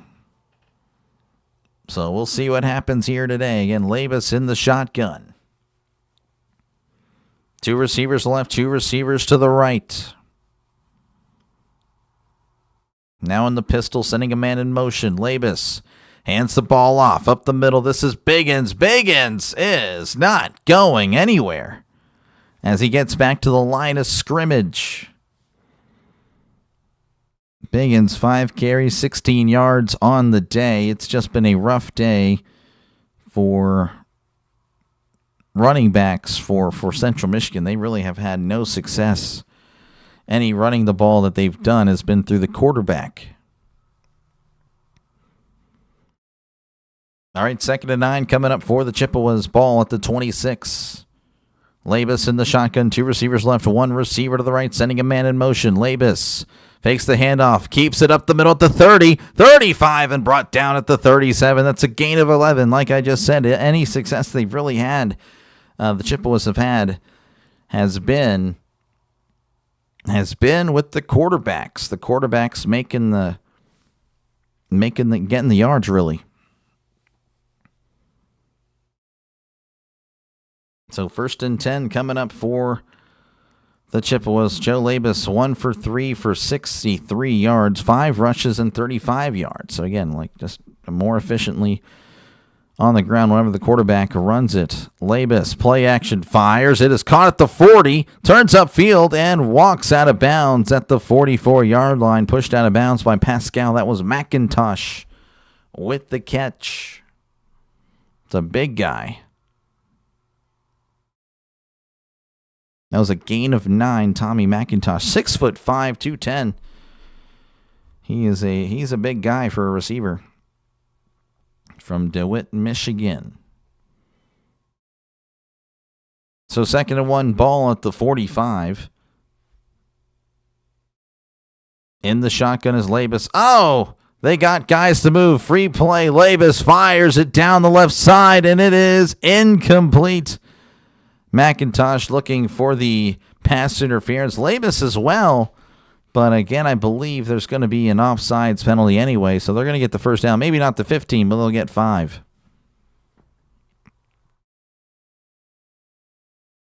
So, yep, that is a brand new set of downs for Central Michigan.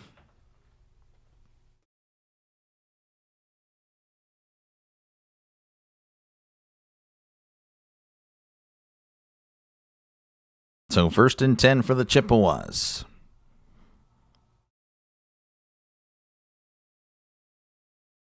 Ball at midfield, right at the 50, in the pistol. Labus hands it off, up the middle. This is Biggins, spin move, fighting forward, and is brought down after a gain of 6. Brought down at the 44-yard line. They are now in Bowling Green Falcon territory. Just spin move again, just kept going. Getting the offensive line to help push them. All right, well, 2nd and 4 coming up for Central Michigan as they're moving in the shotgun. This is Flores now in the game, sending a man in motion. Flores keeps it up the middle. He's at the 40 and brought down at the 39-yard line. That is a brand new set of downs for Central Michigan. Again, Central Michigan just been flip-flopping quarterbacks every few plays.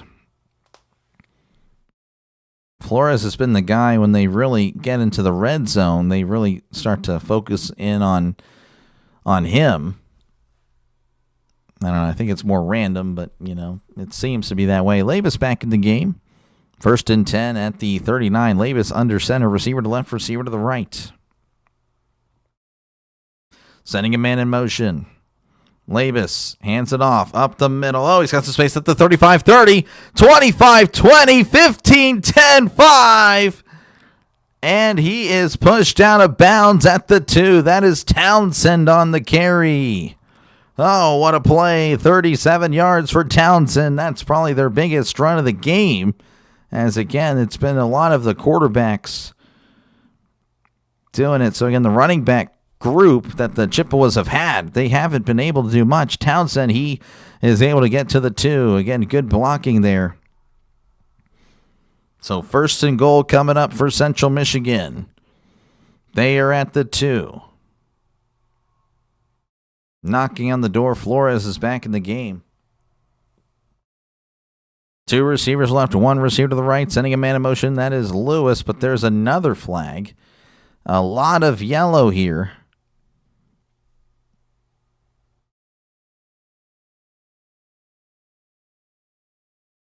Wow, unsportsmanlike conduct by a assistant coach of Bowling Green. It's going to be half the distance. Hold on, the referees might not be done.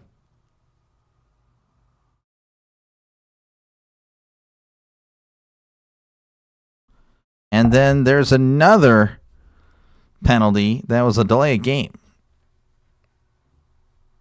So that's interesting. The Bowling Green defensive coordinator just got Brandon Fisher with the with I guess the unsportsmanlike conduct, but then the delay of game backs them up 5 anyway. So I don't know what the total yardage is going to be here. I don't know what's going to be applied before or after. I'm not too sure. So it's going to be 1st and goal anyway for the Chippewas. I just don't know where they're at yet. So they're at the 3-yard line. Okay, that's where we're at. Flores takes the snap up the middle. He's going to bounce it outside, and he's in. Touchdown, Central Michigan Chippewas. And now they're up by 3 scores, as it's now again 23-6, pending the extra point. Angel Flores, his 3rd rushing touchdown of the day, his 7th of the season. He initially ran to his right. Bowling Green did a good job containing it. The problem is everyone was over there. There's no one on the left side, so he's able to bounce it back, cut inside, and he just scampered in. And I'm sure the Bowling Green defensive coordinator might get flagged again. Who knows? Again, he's not happy.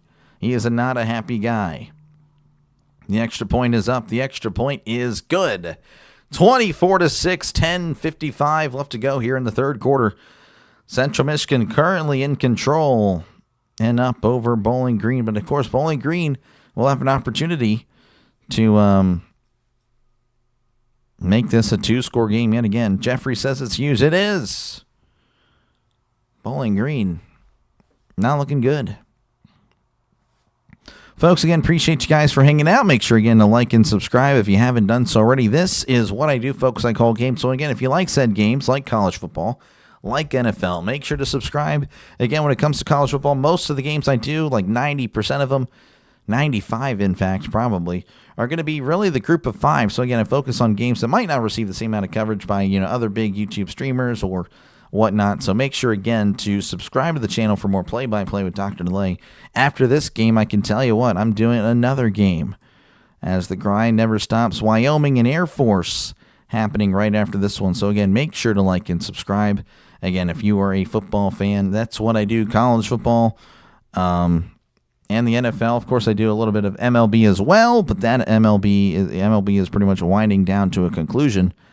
And, of course, tomorrow, again, I got 3 games for you. And, again, I'm a Steelers fan, but it doesn't mean I cover just Steelers. I'm a Pitt fan. I haven't covered Pitt at all this year when it comes to football. So, yeah. Again, I try to cover everything and everything. Anything and everything when it comes to football. All right, we'll check out some scores from across the nation. Looks like everybody's at halftime. We'll see if anyone's in the 3rd quarter. All right, well, Vanderbilt leading 17-13 over LSU at the half. Duke and Georgia Tech at 7 apiece. Duke with the ball. Washington, Michigan 7-7. UConn trailing Boston College 20-17. Houston leading Arizona 21-14. TCU leading 21-10 over Baylor. Army and Tulane 3-3. Central Michigan, of course, in this one leading 24-6. Miami of Ohio 21, Eastern Michigan 14, Oklahoma leading 14-0 over South Carolina, and UCF leading 14-7 over West Virginia. Pitt, of course, losing to West Virginia, 2-4 West Virginia, so that's a killer. They pretty much have to run the table if they have any chance, and even then, I don't think they get in at 10-2 with losses to West Virginia. I don't even remember the last team that they lost to, but I know it was a winnable game. I think it was Louisville, if I recall. But yes, we are back here again. Central Michigan now up by 18. It's 24-6. And they moved very efficiently on the drive. 8 plays, 75 yards, 4 minutes off the clock. Angel Flores, 3 rushing touchdowns today. That ties his career high. And I'm sure he'll have an opportunity to break that record, personal record for him, as there is the kickoff. And that is booted out of the end zone for a touchback. It's kind of windy there, which, again, there is a rumor. I shouldn't say rumor, but it's forecasted that, hey, it's going to be a windy day tomorrow for that Dolphins-Browns game. So I'm very excited for that. Probably will be 3-0 or something like that. But, man, I'm ready for it. So here comes the Falcons, the Bowling Green Falcons. Again, they have struggled here. Anderson, 5 for 8, 44 yards and a pick. But again, they've really been running the ball with very little success. Some spurts every now and then. You'll see them getting big plays, but for the most part, it's been rough. 1st and 10 at the 25. Anderson in the shotgun, sending Garcia in motion. Anderson hands it off. This is Petaway at the 30, and is brought down at the 32. That's a gain of 7. That's a nice gain for Bowling Green. Again, they've struggled on the ground. Petaway's been in the bright spot whenever he does get the ball. Again, is really some more backs there. He's at 9 carries, 48 yards. That's over 5 yards a carry. 2nd and 3, ball at the 32. Anderson keeps it up the middle, down now the left side, but he is brought down behind the line of scrimmage. That is Kwiatkowski. Again, he has been all over the place. Again, he has a pick as well. Set up the Chippewas at the 1. Kwiatkowski with a big tackle on the big man. 3rd and 4, ball at the 31. Anderson in the shotgun. Trips to the right.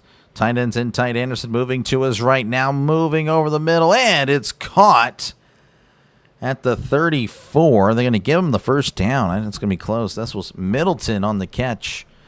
It's a gain of 3, so they won't give him the first down. It's going to be close. Anderson's looking like, oh, come on, we got the first, right? Nope. Man, they're going to keep the offense on the field. At least, well, now they're going to come back to the huddle. They only have 18 seconds, and they're still running it off the field. Okay, no, they're good now. So 4th and 1. They are going for it. They need to get to the 35. They're at their own 34. Anderson in the pistol. Anderson hands it off up the middle. Oh, and he's not going to get there. And Central Michigan stands tall on that. Now I want to say that was the dagger, but that is a huge blow. Central Michigan just overpowered the O-line. He had nowhere to go. So Central Michigan getting the ball back now deep inside Bowling Green territory. They're at the 32. And again, Kwiatkowski was in on the tackle. He's been all over the place for Central Michigan today. 1st and 10 for Central Michigan at the Bowling Green 32. Labus is in the game. He's under center. Labus hands it off up the middle, and Townsend is going to go backwards. He was sent backwards by the Falcons, and that's a loss on the play. Sorry, my throat will do that every now and then.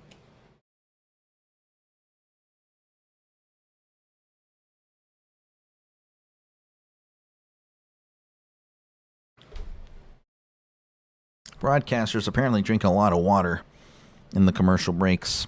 Did not know that until I started doing this because I looked it up. 2nd and 12 for Central Michigan, and Flores is in the game trying to fight forward, but he's not going to get much. He may have gotten back to the line of scrimmage, but nothing more.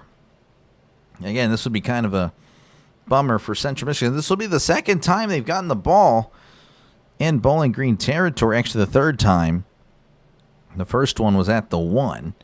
The second time around where they are now, and they had to settle for 3. Same thing could potentially happen here. 3rd and 12. It's like they need the long field to get going, I guess. I'm not too sure.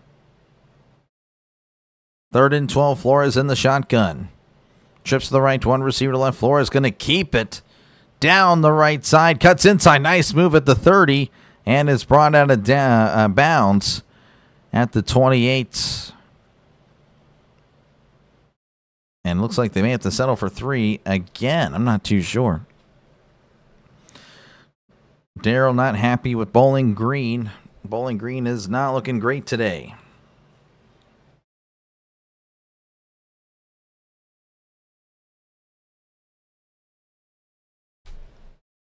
This is Cade Graham. He's made one from 38.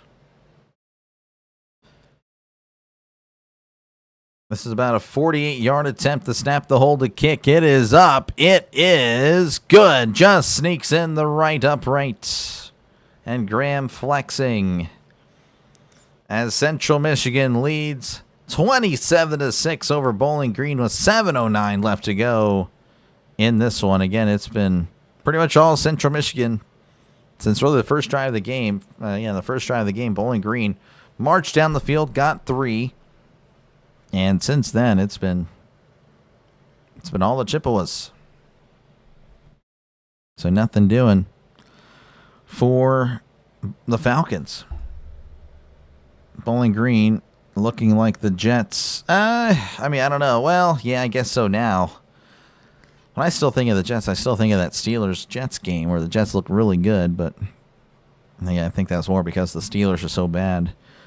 But yeah, no, it's not looking good for Bowling Green. Yeah, it looks rough.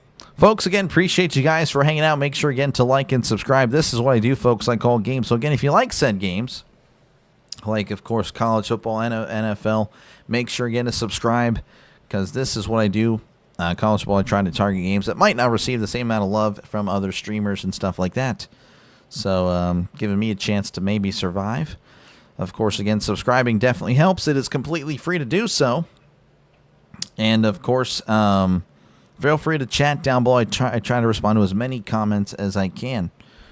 But again, tomorrow I'll be covering a lot of the NFL. 3 games, in fact. So again, if you do like what you're listening to, make sure, again, to subscribe. I try to do that radio-style broadcast. That is kind of what I try to imitate.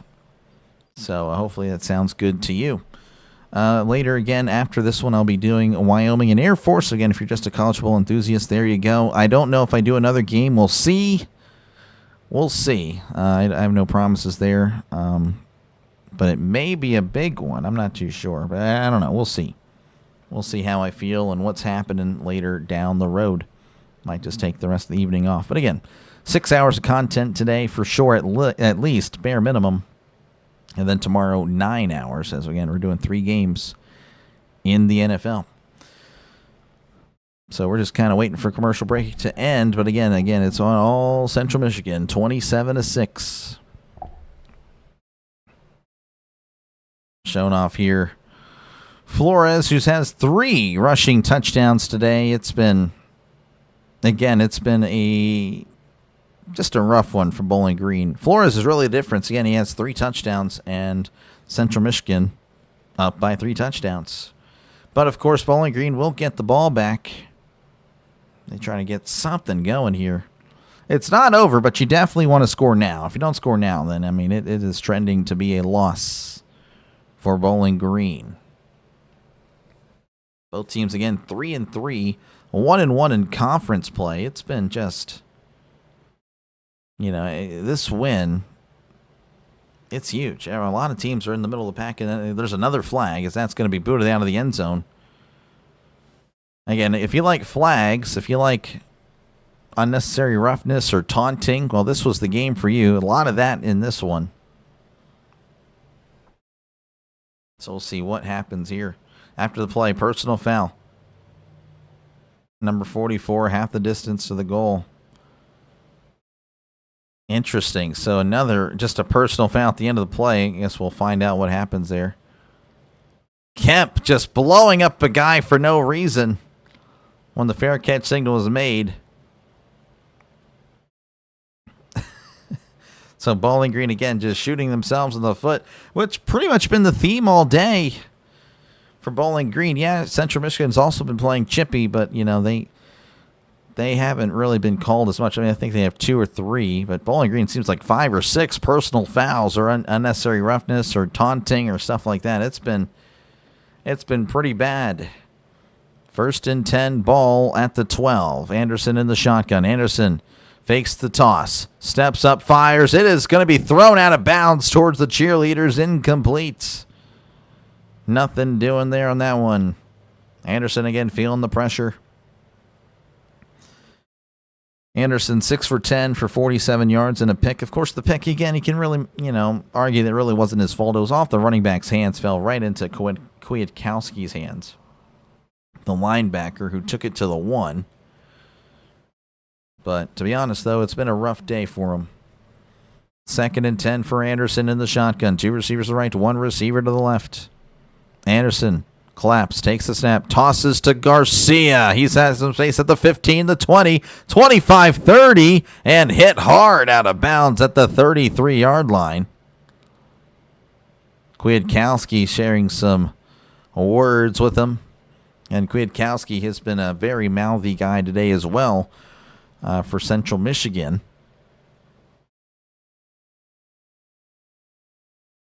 It has been a very chippy Chippy day. I'm not complaining. I like that type of stuff. 1st and 10. Anderson steps up. Heavy pressure. Fires it down the left side, and that's out of bounds. Incomplete. There's a flag. But I could easily see where it's going to be uncatchable because that one was way out of bounds. Hogan was the intended target, but considering they're so far down, they might just give it to him. But yeah, that throw was uncatchable. There's no way that would have been, like, legit. I mean, I could see holding, but pass interference, yeah. They're just going to give it to him because, again, it's a 21-point game. That ball was about, there's literally no way anyone would have made that catch. Let's just say that's how the ball was far outside of bounds. It is what it is, though. If it's a close game, I see that being waved off. But 1st and 10 at the 44. Anderson in the shotgun. Anderson steps up, moving to his right. He's going to take off and run, folks. He's at the 45, lowering the shoulder at the 50, and brought down at the 48-yard line. Nice run by Anderson. Again, lowering the shoulder, trying to get some more yards. And that makes it 2nd and manageable for the Falcons. They haven't really had much going for them since the first quarter. So this would be a nice change of pace for the Falcons as we're approaching the 6-minute mark here in this one. Anderson hands it off. This is McMillan up the middle, and again, nothing doing as Bowling Green. Again, a late flag. A late flag. Again, another one. And this may be on Bowling Green. Bowling Green's pointing at Central Michigan. Central Michigan pointing at Bowling Green. After the play, personal foul. Offense. Number 55. Oh, man. Again, just another devastating blow. Another devastating blow here. Who is this? It's not 50. This isn't Barnes because he's on defense. There's in college football now. It's very interesting. I don't know why, but they have two. You can have two numbers. I know they play different sides of the ball. I just don't like it. I don't know. That's just me. 3rd and 15. Anderson in the shotgun. Quadruples to the left. One receiver to the right. Anderson. Oh, down he goes. Sack. Heldman on the sack. He does the T.J. Watt impression there with the kick. Looking like T.J. Watt there getting to the quarterback. And it's going to be 4th and long now for Bowling Green. Again, such a promising drive, but then the personal foul backs them up and makes it almost impossible for a team that struggled to get yards. And now, of course, they're going to punt. Jeffrey loves it as there's the punt bouncing at the 40, and it's going to bounce again and roll to about the 30-yard line. That's where Central Michigan will take over with 4:57 left to go here in the third quarter. Central Michigan looking like, hey, they might make some noise for the top of the MAC conference. Again, Bowling Green. I wonder actually how many penalties. I mean, we'll see the total penalties here. I won't tell us how many personal fouls it's been, but yeah, it's been bad. Bowling Green at 11 penalties. I mean, you can see it there on the right screen, or the right side of the screen here. Central Michigan also, again, with their handful, 6 for 44, but 11 for 92. That is absolutely amazing. And it's no shock that they are losing this game. It has been definitely a one-sided affair on the scoreboard and in the penalties and just in general. Folks, again, appreciate you guys for hanging out. Make sure, again, to like and subscribe if you haven't done so already, folks. This is what I do. I call games. So, again, if you like said games like college football and NFL, make sure, again, to subscribe to the channel. It's a growing channel, folks. 1,200 subs in the last 10 weeks. Hopefully you can see why, and hopefully you subscribe. It's fast and free and easy to do, folks. You won't have to pay me nothing to subscribe.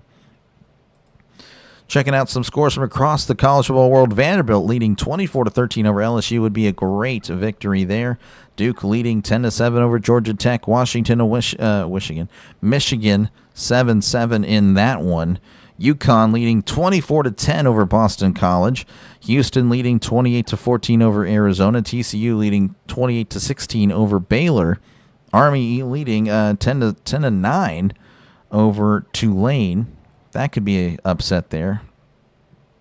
Let's see here. Eastern Michigan is trailing to Miami of Ohio 28-14. Oklahoma leading 14-7 over South Carolina.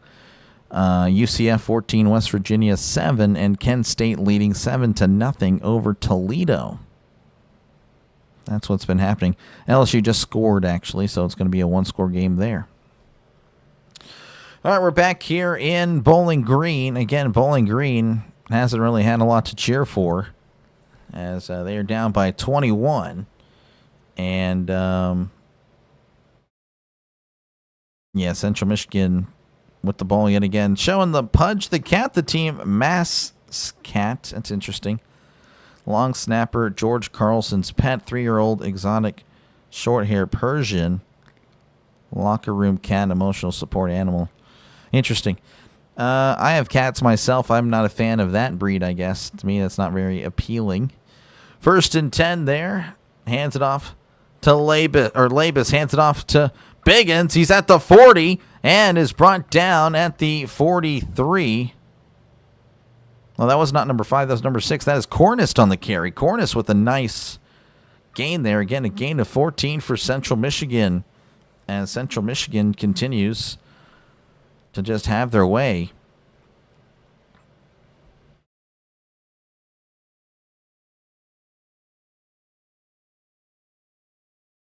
So 1st and 10, again, it's been all Central Michigan here. They're just trying to kind of just move the ball and kind of eat up a lot of clock here. 1st and 10, Labus under center. Labus, toss. This is Cornist, and Cornist is blown up. Not much doing there, but there's a flag. Someone off sides or something, because that was thrown pretty quickly. And then another flag, another flag at the end of the play. Wouldn't surprise me if it's another personal foul.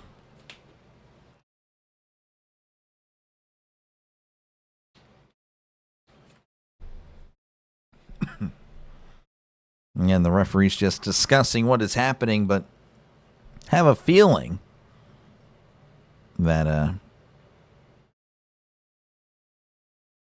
15-yard penalty will probably be happening here.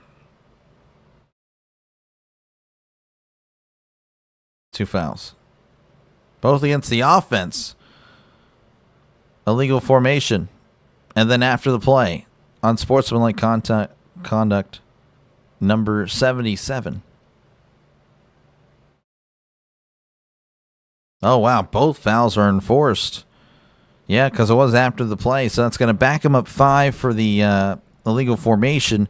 And then 15 for the unsportsmanlike. Probably taunting, if I had to guess. Of course, he looks like he's smiling on the sideline. That is Sauerbeck.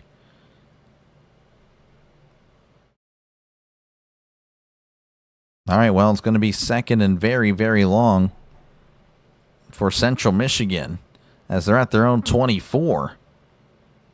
Flores is in the game. Flores takes a snap up the middle, fighting forward for a gain of about 5 as he's brought down at the 30. So I guess it was 1st down. I thought the down would have counted there because it was after the play. Well, I guess the illegal formation would have backed him up. Yeah, okay, anyway. It's 2nd and 24 coming up for Central Michigan. It's 2nd and long. Matt Drinkle, the first-year head coach for Central Michigan, was at Army for many years. 2nd and 24. Flores fumbles the snap. He's just going to have to take off and run. It picks it up at the 35 and brought down at the 39-yard line. Nice gain there by Flores, considering the fumble on the snap. As we're approaching the 3-minute mark here in this one. Again, it's going to be a 3rd and very, very long. Central Michigan leading 27-6 over Bowling Green. Bowling Green not looking all that great today. So 3rd and 14, ball at the 39. They need to get to the 47 for a brand new set of downs. Flores in the shotgun, sending a man in motion. Flores is going to have to not do nothing because there's a flag. Another flag. If you like flags, this was the game for you. False start on Bowling Green. For the flags, we'd probably already be in the fourth quarter.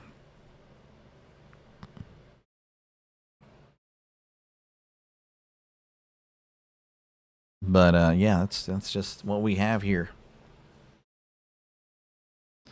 So 3rd and 20 coming up for Central Michigan. They're at the 34. Flores in the pistol, sending a man in motion. Flores hands it off up the middle. He's at the 35, the 40, and brought down at the 42. That is Biggins on the carry. And it looks like, again, Central Michigan will have to punt as we're approaching the 2-minute mark here in the third quarter. Again, 27-6 if you're just joining us. It's been a pretty one-sided affair. Again, a lot of personal fouls, a lot of all that stuff.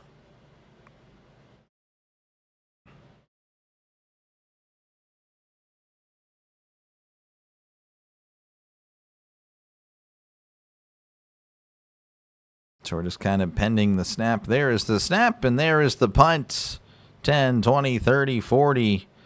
Oh, it's going to bounce into the end zone. He got really a hold of that one for a touchback. So Bowling Green will start off at their own 20. Eddie George coming out flat today. Yeah, no, it's the bowling. All of Bowling Green has looked pretty bad, Thomas. It's looked pretty atrocious. It's been pretty atrocious. Folks, again, appreciate you guys for hanging out. Make sure, again, to like and subscribe if you haven't done so already. This is what I do. I call games. So, again, if you like said games, I try to move closer. If you like said games, like college football or the NFL, make sure to subscribe. This is what I do. I call games. I call games. So, again, if you like college football, NFL, this is the channel for you. 1,200 subs. 1,200 subs in the last 10 weeks. We are definitely a growing channel. We'll be calling another game right after this, Wyoming and Air Force. So again, if you're just interested in college football in general, I have another one lined up for you. And then, of course, tomorrow I got 3 NFL games. Hopefully a little bit more closer on the scoreboard. but yeah, I got 3 games: Rams, Jaguars, Dolphins, and the Browns, and then the Packers and the Cardinals. So that is what's going on tomorrow in the football world. So, yeah, make sure, again, to like and subscribe for more play-by-play with DrDelay, because that is what I do, folks. I call games. I call games. But, yeah, that is pretty much it. Wyoming Air Force should be exciting. I'm hoping so. I think it can be. Air Force has a really good offense, I think, based on the 2 games I've seen them. Or I should say good. I shouldn't say really good, but they definitely are a little more exciting than you'd think because they pass it a lot more than the other academies. And then Wyoming, they have a really good defense. Offense has been kind of hit and miss, but for the most part, it's good. Much more competitive than this one. Oh, yeah, I'm hoping so. Yeah, I don't know. Bowling Green just, on paper, they were the favorites. They were favored, I think, by 3.5, I want to say. But Central Michigan has just been dominating this game. Of course, Bowling Green has probably about 12 or 13 penalties now against them as we're returning to action here. They have 11. Okay, they're still at 11. Central Michigan at 9. I mean, again, it's been a very chippy game. A lot of pushing and shoving and a lot of yapping. Air Force can't stop anybody, and they can score. Yeah, that's what I'm hoping for. I'm hoping for a nice, exciting game. Get the blood flowing. I'm trying to not fall asleep here. I slept, 7 hours, but, still just didn't feel like I rested. As Anderson drops back, looking over the middle, now to his right, moving to his right. Heavy pressure. Anderson fires, and that's going to be thrown out of bounds. Incomplete. Again, appreciate you, Thomas, for stopping on by. But, yeah, it's been a rough showing for the Falcons. A minute 25 left to go here in the third quarter. Again, Central Michigan leading 27-6. Bowling Green, if they have any chance of coming back, they got to score and score very, very soon. Anderson drops back, looking over the middle, fires. It is caught at the 27, rolling forward at the 29. And that's a nice catch, and you know, heavily contested there by Johnson. Johnson asking why didn't he get the first down, but it's not where you rise up, it's where you're tackled at.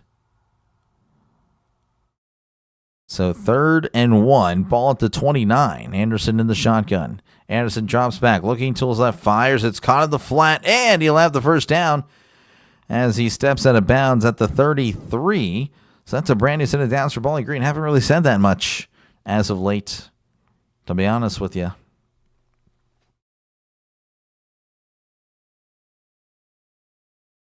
Looks like Bowling Green is kind of doing a little bit of the hurry up here.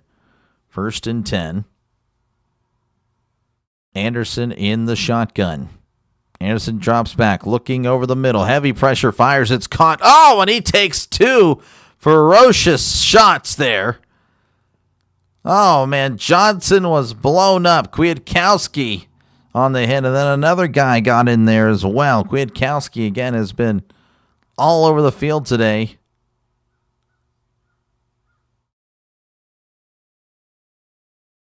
Kwiatkowski and Cochran delivering the blow.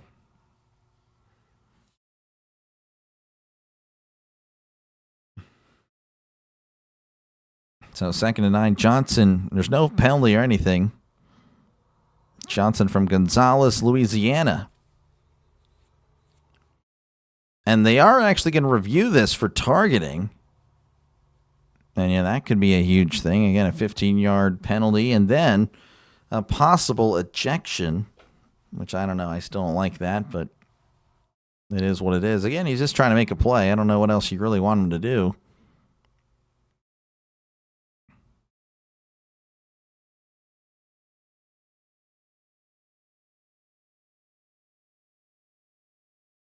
Yeah, I mean, again, they're going over the rule. Like, any forcible contact, like, what does that even mean? Like, isn't everything considered forcible contact when you're trying to make a tackle? You're saying that tackles are, like, not forcible? Like, that's just incidental contact? Oh, I brought him down. It was incidental, though. What does that even mean? That's just the dumbest thing. The dumbest terminology. Not that, again, I don't really care who wins this game. I'm just saying, like, you know, just on that play. Like, if he's ejected there, like, what else is he supposed to do? Just trying to make it play. But that was a huge hit there. Again, Kwiatkowski and Cochran both in on the tackle. So a targeting review here. We'll check out some other scores while we wait the call. Vanderbilt, they are still up 24-21. LSU did score a touchdown last time we checked. Vanderbilt is driving. Georgia Tech 10, Duke 10, Washington 7, Michigan 7. UConn and Boston College, that's still in the first half. No targeting there. Houston leading Arizona 28-14. TCU leading Baylor 28-18. Army and Tulane 10-10. Miami of Ohio 28, Eastern Michigan 14. That's some other MACtion here. Oklahoma up 14-7 over South Carolina. UCF 14, West Virginia 7. And Kent State leading Toledo 10-0. And some more MACtion. All right, Anderson in the shotgun, 2nd and 8. Anderson drops back, looking to his right, fires. It's caught at the 35. He's at the 40 and pushed out of bounds, close to the first down. That was Roberts on the catch. You need Duke and UConn. UConn looking like they may win. Duke, I don't know. Georgia Tech, again, they're pretty good, but Duke is holding their own. And it looks like that's going to take us to the end of the third quarter. Bowling Green just not able to get much going. They have something of a drive here, but Central Michigan up 27-6. There's my boys, Kent State. Oh, yeah. Kent State beating Toledo by 10. Yep. That's what this says. 10-0 in the first quarter. It's still in the first quarter, so like there's still plenty of time. That one just started about 30 minutes ago. Kent State 1-1 in the MAC. How did they beat UMass? Is that what it was? Because UMass is absolutely terrible. Yeah, they blew out UMass. UMass might be the worst team like in all of FBS this year. Jeez, yeah. Look at UMass. I don't know if I would do. Pavia just scored. That's good. Let's go Vanderbilt. The only SEC team I will like actually cheer for is Vanderbilt. But yeah, look at UMass here. So they got blown out by Temple, 42-10. Temple has not been good in a very long time, folks. Then they lost to FCS Bryant. I don't really know how Bryant is, but I don't think of them like North Dakota State or anything like that. Then they get blown out by Iowa. Iowa put up 47, and Iowa's not good and known for their offense. Lost to Missouri, that's expected. Lost to Western Michigan 21-3. Again, only putting up 3 points. And then they get blown out by Kent State 42-6. I mean, this is literally, I don't know how they got allowed into the MAC, but they might go back. They might be kicked out of the MAC because of this terrible, terrible year. But they've only scored, I mean, again, I don't know. Let's check out Bryant is. Bryant might be good. Bryant is 2-5 in FCS play. Never mind. Bryant is not good even for an FCS school. So UMass agreed to play in a very bad FCS school and still lost. That is a concern. But yes, Vanderbilt now up 31-21. Buffalo going to roll over UMass. Yeah, UMass. Let's see here. Yeah, you're probably right. CMU has Massachusetts. Oh, yeah, I bet you are. Yeah, you'll definitely go to the game for sure. Yeah, if you want to see a blowout. Let's see. Let me go ahead and click on UMass plays today, right? Or are they off? All right, well, let me go back and click. I just want to see their remaining schedule. I want to see if I would cover any of their games. I hope I don't. I don't know. I mean, if you're a UMass fan here, I'm sorry, but like, not looking good. ESPN Plus. I mean, I have both of those. It doesn't look like I will. But yeah, I mean, anyone that plays UMass probably gets a win. So I play Buffalo, Central Michigan, Akron, Northern Illinois, Ohio, and Bowling Green. Bowling Green, hey fans, there you go. Bowling Green fans here again, you know, I'm not saying that you guys are bad, but I'm just saying if you guys do struggle down the road, at least you end the season with UMass. So, minimum 4-8. That's all I'm going to say.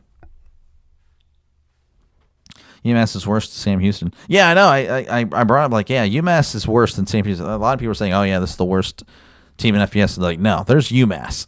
There's UMass. Anderson hands it off up the middle, and he's going to get the first down as he's brought down after a gain of 3. That is McMillan on the carry.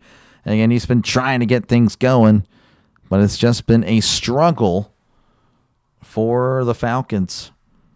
UMass football has fans say it ain't so. Hey, I made UMass literally a powerhouse in my College Bowl 25. I'm just saying. I took over UMass. I like the fact that they're independent in that game, and I loved it. Anderson drops back, fires over the middle. It's tipped and intercepted at the 50, 45-40, brought down at the 36. Oh, the receiver just couldn't make the catch off his chest. He was trying to catch it with his chest rather than go and get it. And it bounced off his shoulder pad high up in the air. And again, another pick that you can say really wasn't Anderson's fault. But yeah, UMass is a powerhouse in an alternate reality that never came to be. Of course, my alternate reality when I took over UMass. Just not good. Again, I don't know why the receiver trying to catch it with the shoulder pads. But that's what happened. 1st and 10 at the 36. Jeffrey loves it. Labus under center, sending a man in motion. Hands it off up the middle. This is Biggins. Biggins, though, is driven backwards. Not getting much. In fact, he got nothing. Back to the line of scrimmage he goes. And they're showing the pass again, just the receiver again, not going for it, letting it get to him. And I guess he just wasn't able to score. I don't know. That was just unfortunate for Bowling Green. Bowling Green needed this win to have a chance in a bowl game. Man, that's actually kind of sad. They're 3-4, and you're saying it's already over. That's not good. 2nd and 10 coming up for Central Michigan. Hands it off to Biggins down the left side. Oh, he's driven backwards, though. That's a loss of 3. Couldn't really break anything. Actually going to say a loss of 2. I don't know where in the world he got to that line to gain there, but no, that's a loss of 3, but they're going to say a loss of 2. UMass was able to put up points back in the day. Yeah. So does CMU. I guess I don't know what that was the response to. My bad. But yeah, Central Michigan looking pretty good here. 3rd and 12, ball at the 38. They need to get to the 26 for a brand new set of downs. I believe this is Labus in the game. Sending a man in motion. Labus hands it off to Townsend up the middle, and nothing doing. He gets back to the original line of scrimmage after a gain of 2. And again, another situation where Central Michigan gets the ball in between the 30 and 40-yard line of Bowling Green, and they just can't seem to do nothing. So I don't know what in the world. But, yeah, CMU has a chance. Oh, yeah, for sure. I would still say they have a chance. And again, all you need is 6, which I personally believe that should be moved up to 7 because, I mean, it was 6 whenever it was 11 games. Now it's 12. I think it should go up to, you need to have a winning record. That's just me. There is the punt. And that's going to bounce at the 10 and go backwards as it's bounced at the, I think, touchdown at the 17-yard line. Again, that's where it's 16-yard line. Okay. But that's just me. I think you should have a winning record and go to a bowl. So nothing doing there. Again, they punted away. Bowling Green gets the ball back with 12:03 left to go here in the fourth quarter. They, of course, will step away. I, of course, will be right here. Folks, again, if you have been here for a while, again, if you like what you're listening to, make sure, again, to subscribe to the channel. It is a growing channel, folks. I assure you, we are a growing channel. 1,200 subs in the last 10 weeks. We are a channel on the rise. So make sure to subscribe to the channel for more play-by-play with DrDelay. This is what I do. I call games, folks.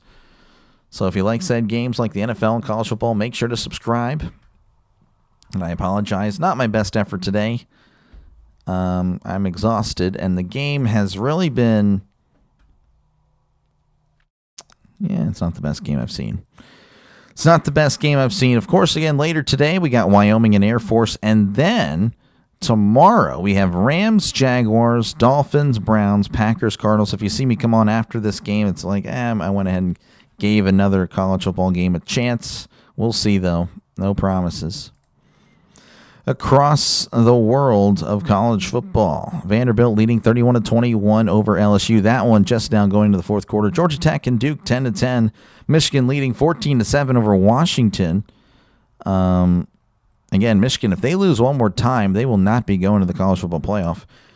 UConn leading 31-20 over Boston College. Boston College is driving. Houston up 28-21 over Arizona. TCU up 34-21 over Baylor. Army and Tulane tied at 10 apiece. Miami of Ohio 35. Eastern Michigan 14. Oklahoma 14. South Carolina 7. UCF 14. West Virginia 7. Kent State leading 10-7 over Toledo. And then Buffalo and UMass tied at 0 apiece. UMass, maybe they pull an upset today. You never know. How do you decide what games to call? It's pretty much just whenever I feel like I have a good chance of getting views. And I really try to target games that might not be covered when it comes to college football. Covered a lot by other streamers or whatnot. And then for the NFL, it's kind of the same in a way. Not necessarily because you saw the Packers, and obviously Tom Grossi covers the Packers. But I have a nice Packers base because of the Brewers, so... if it's like a coin flip, I might go with the Packers whenever they're on. And, of course, the early game in the morning, I cover that. I usually do well in the morning as Anderson drops back, pump fakes, fires over the middle. It is caught. He's wide open at the 30, 35, 40, and brought down at the 45. Garcia was wide open. I'm sure he appreciates that. And then pretty much the first game, I'm not going to lie. It's kind of like a what if. What if Gabriel gets benched? Then Shador is going to get in. And I think people may flock, to, hey, whoever's covering Dolphins, Browns. Not many people will be tomorrow. Again, both teams very bad. So, again, that's just kind of like a gamble. I might do very poorly in that game. You do any Lions games? I believe I have done one. I want to say I might have done another. Lions Chiefs, that was Sunday night. I don't think I've done another one yet. Again, I really it's really kind of random. Jeffrey. I mean, of course, I cover every Steelers game. That's preseason. I know I did Lions Chargers, that one preseason Hall of Fame game. There's a guy down, by the way, if you're wondering why I'm yapping and not talking about the game. That's happening. But yeah, it's pretty much random. So it's really what I feel like might give me the best chance to grow an audience.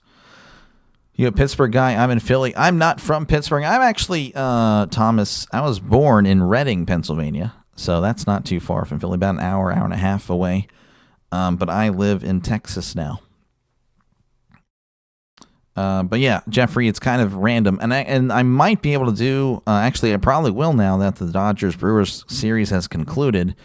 I'll be sure to make that thumbnail because the other Monday night game, there's 2 Monday night games this week, Tampa Bay and Detroit. I'll be doing that one as well. So 2 games back-to-back on Monday night.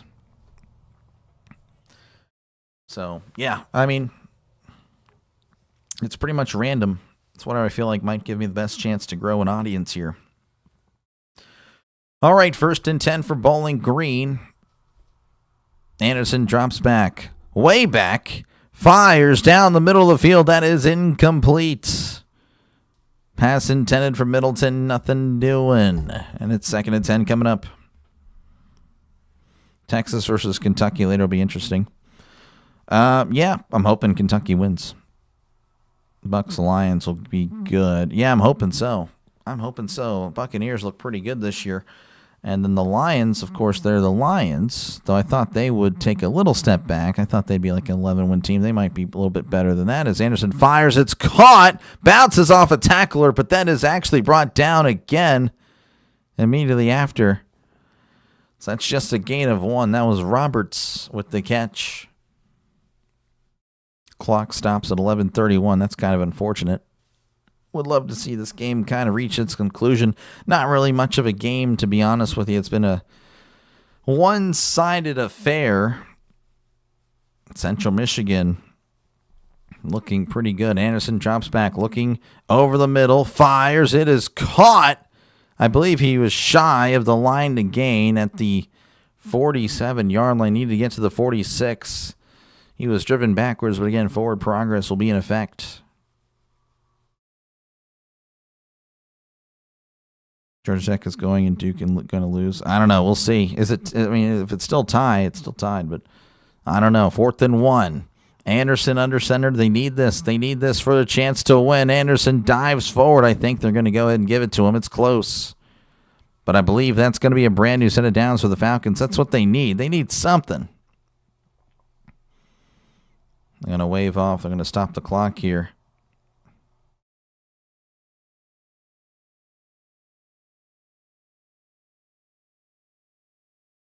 Oh, they're going to measure. Oh, they marked them short initially. Oh, this is going to be close. Oh, that's a pretty bad spot, to be honest with you. Well, I don't know. Now I look at the replay there. I don't know. Bowling Green was down big and came back versus Toledo, but they are doing nothing here. Oh, okay. Yeah, no, it's well, I was hoping for something like that, but no, it's been nothing of the sort here.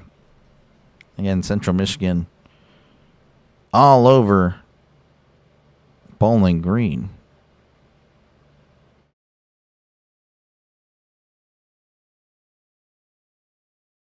Referee yelling at the chain gang. Like, what's going on? Or he was yelling at the coach.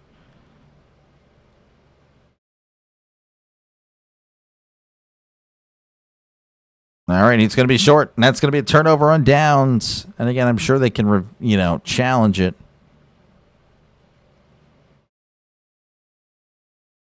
Well, that's unfortunate for Bowling Green. I don't think they will. Well, looks like they're going to go to commercial break. So, again, they just want to drag it out. That's whatever. Maybe they can chew up some clock here.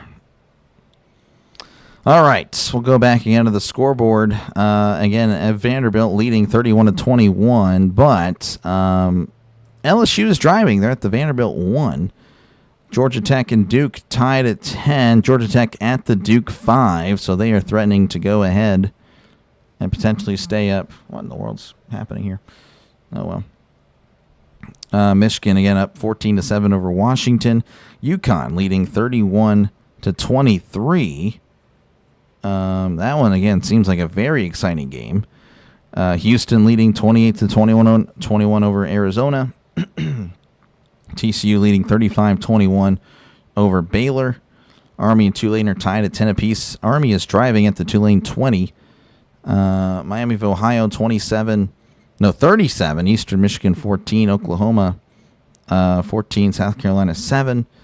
UCF 14. West Virginia 7. Kent State 10. Toledo 7. But Toledo is driving at the Kent State 16. And then Buffalo, Massachusetts still tied at 0-0 for the moment. 7.5 to go in the first quarter.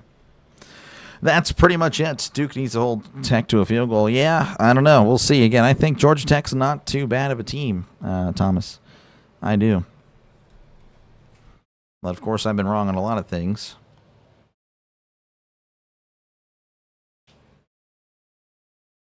But, yes, folks, again, if you do like the style of play or game play-by-play I do offer, make sure again to subscribe. Again, this is what I do. I call games college football and, of course, the NFL. If you're a baseball fan, I also do that. But it has pretty much reached its conclusion in just another week or so. And then it's over.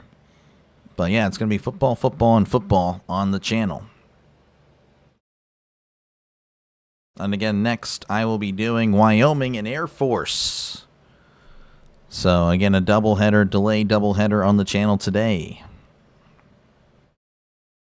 As Central Michigan will take over at about midfield, showing the quarterback comparison for Wyoming and Air Force. Anderson, there's another Anderson. He's been struggling. 55% completion. Liam Zarka, though, that guy can play football. He really can.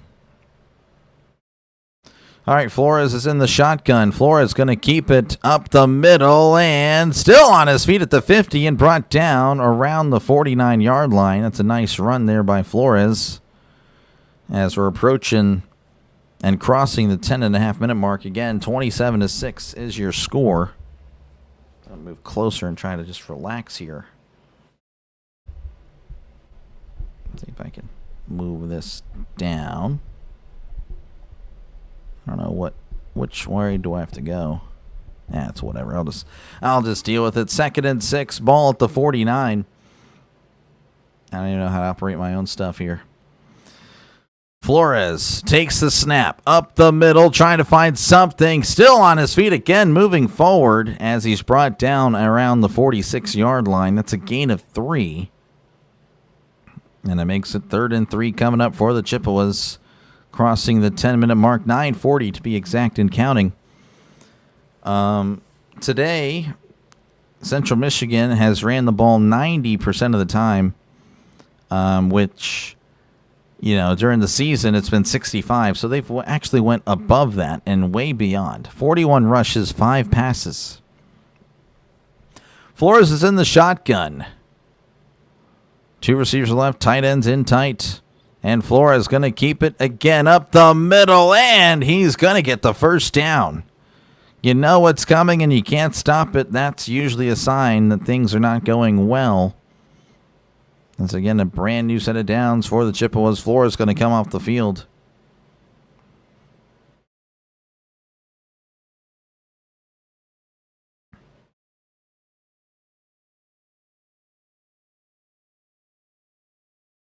It's good stuff there by Lewis, getting himself in the way of potential tacklers as Labus is back in the game again. Just a lot of back and forth here with the quarterbacks. Sending a man in motion. Labus hands it off up the middle. Oh, this is Biggins. Biggins bouncing out the outside of the 35 and pushed out of bounds at the 31. That is a brand new set of downs for Central Michigan, as the clock will stop because he did go out of bounds with 8:22 left to go here. Underrated saying touchdown. Do you need a touchdown here, I'm assuming, for Central Michigan? Or you may have the over. I'm not too sure. Over, under. Jim Chapin, the offensive coordinator. Or Chapin, I should say. That makes more sense. 1st and 10. Labus is under center, sending a man in motion. Hands it off up the middle, and he will get a couple. Brought down after a few. That is Biggins on the carry. He's been getting the ball a lot as of late. He's now at 43 yards.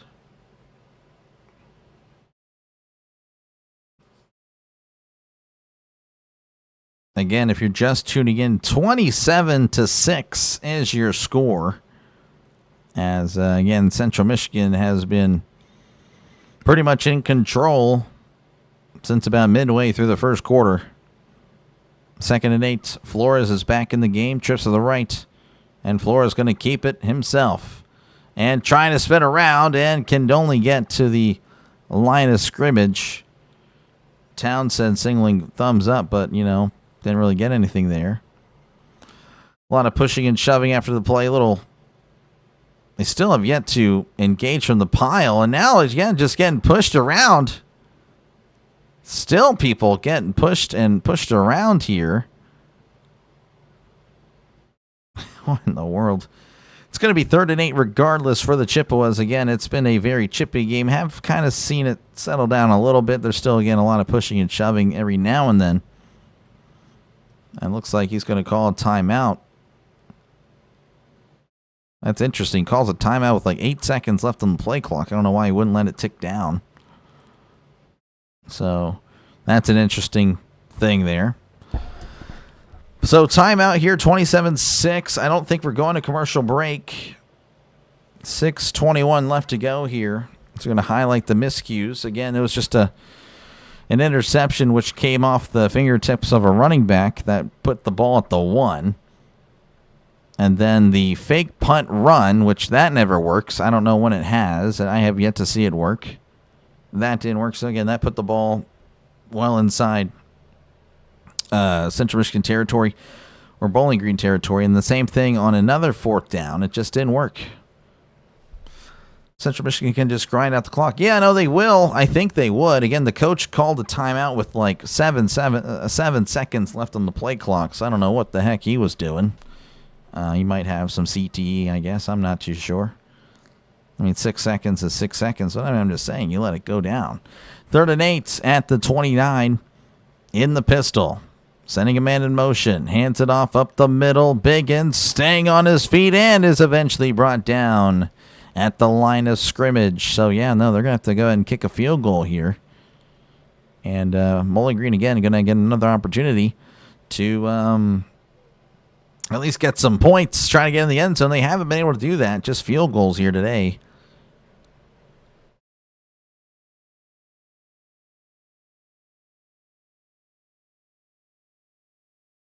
So it looks like, well, hey, the offense is staying on the field.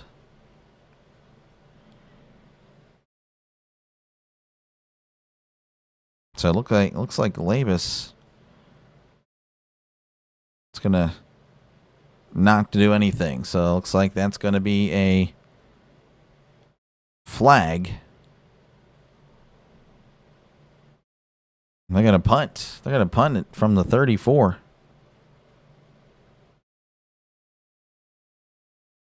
All right, well, delay of game there for Central Michigan, and that stops the clock at 5:31.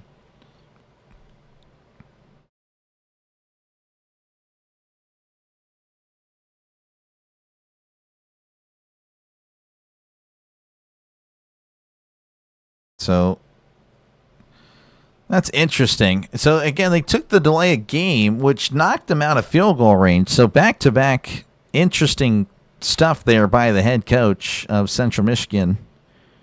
I automatically just don't like him now because of that. As there's the punt, and that's going to bounce at the 5, and it's going to work out. As Central Michigan recovers it at the 2, and that's where Bowling Green will start to drive, but there is a flag. So, again, we'll have to see what is happening here, but I guess we're waiting the call. Holding half the distance of the goal. It's going to be against Bowling Green. So that's a bummer. Again, they were at the 2. Now they're going to be at the 1. So 5:17 left to go here in this one. It's been kind of a snoozer, to be honest with you. Central Michigan 27, Bowling Green 6. It's been a rough one. If you're a Bowling Green fan, you absolutely hate this game. Because, again, it's been a lot of pushing and shoving, and you guys, it's just been a struggle. A lot of personal fouls, a lot of penalties, killing each other, just killing the momentum that they would have had. And, very frustrating way to lose. And, again, there you guys are just getting outplayed. If you're a Central Michigan fan, you got to like what you're listening to. Of course, I don't know, again, what the head coach just did there at the end. I don't know, clock management, poor. And then the decision-making to let the delay of game kick you out of field goal range, very questionable, but, it is what it is. But yeah, that's pretty much it. But, folks, again, if you do like what you're listening to, make sure, again, to leave a like and, of course, subscribe to the channel for more play-by-play with DrDelay. This is what I do. I call games. So, again, not the best performance by me today. It is what it is. We'll be back for another one in about 30 minutes. So that's why I'm hoping this game ends soon. Wyoming and Air Force happening. So I'll be covering that one. Hopefully that's an exciting game. Hopefully we get a lot of... Again, it could be 27-6, but if it's good football, a lot of exciting stuff happening, then it's fine. But yeah, in this game, not really much, to be honest with you. This one ranks very low on my games I've called this year. It is what it is. It is what it is. Around the college football world, Vanderbilt leading 31-24 over LSU. Georgia Tech leads 13-10. I don't know if Georgia Tech just got the ball back or whatnot, but that, I don't know. Michigan leading 21-7 over Washington. Washington trying to get something going now or never for them. UConn 38, Boston College 23. Houston, actually, Arizona may have just tied the game. They're down 27-28, so they're pending the extra point. TCU 35, Baylor 21. That isn't a delay. Army over Tulane right now 17-10. Miami of Ohio 37, Eastern Michigan 22, Oklahoma 14, South Carolina 7, UCF 20, West Virginia is at 7. Actually, UCF just tacked on the extra point, 21-7. Kent State and Toledo now at 10 apiece, and Buffalo is up 3-0 over UMass. Again, Massachusetts has been pretty bad this year. Let's see here. Nussmeier just got sacked. Oh, she has the ball back. Nussmeier just got sacked. Yes, UConn, no need Houston. That's tough. Yeah, that wasn't very smart. Yeah, I agree, Jeffrey. I don't know what happened as Anderson drops back. 1st and 10 from the 1. Throws. It is caught. Oh, that was a great catch by Garcia. Yeah, I haven't really seen much good stuff there by just either team, to be honest with you. But that was a heck of a catch, especially really in the passing game. It's been more on the ground, and that's fine. Yeah, it's okay, but not really many big plays today. That was a nice catch. Gain of about, again, a gain of 13 by Garcia. 1st and 10 at the 14. Anderson drops back, steps up, fires over the middle. It is caught at the 40. Spin move, 45, fighting forward and brought down at the 48. Well, back-to-back completions for Bowling Green. Hogan on the catch, but there is a flag. Holding on the offense. Oh, that's such a killer. And it's very windy, very windy. Jeez, hearing that on the mic, it was just blowing into the mics. That's a killer. Holding there on number 55 of Bowling Green. Not, again, Barnes, the offensive player. That is Fadakasi. Or Fatukasi, I should say. I'm not too sure. 23 total penalties today. That's the most in a MAC game this year. So there you go. Again, if you liked flags, this was the game for you. 1st and 20 coming up for Bowling Green as they're now at the 7. Hand to Anderson, keeping it at the 15 and tripped up around the 18-yard line. That's a nice gain there of about 11. And another late flag that flies in at the end of the play. Oh, my goodness. Again, it's just been a bunch of personal fouls. After the play, personal foul, offense, number 55. Fatukasi, again, just did the holding call. So he nullified the big completion. And then after the play, he nullifies that nice run. So just absolutely atrocious. Back-to-back penalties. Fatukasi just causing some issues.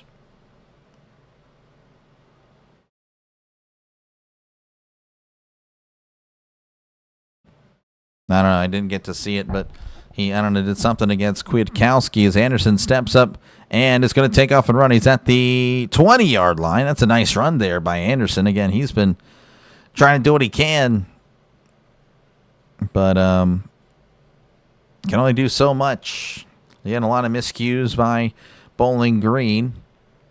Has Anderson played a great game? No, but I don't really think the stats necessarily represent how he played today. As, you know, again, 2 of those picks were off the receiver's hands or, you know, the shoulder pads.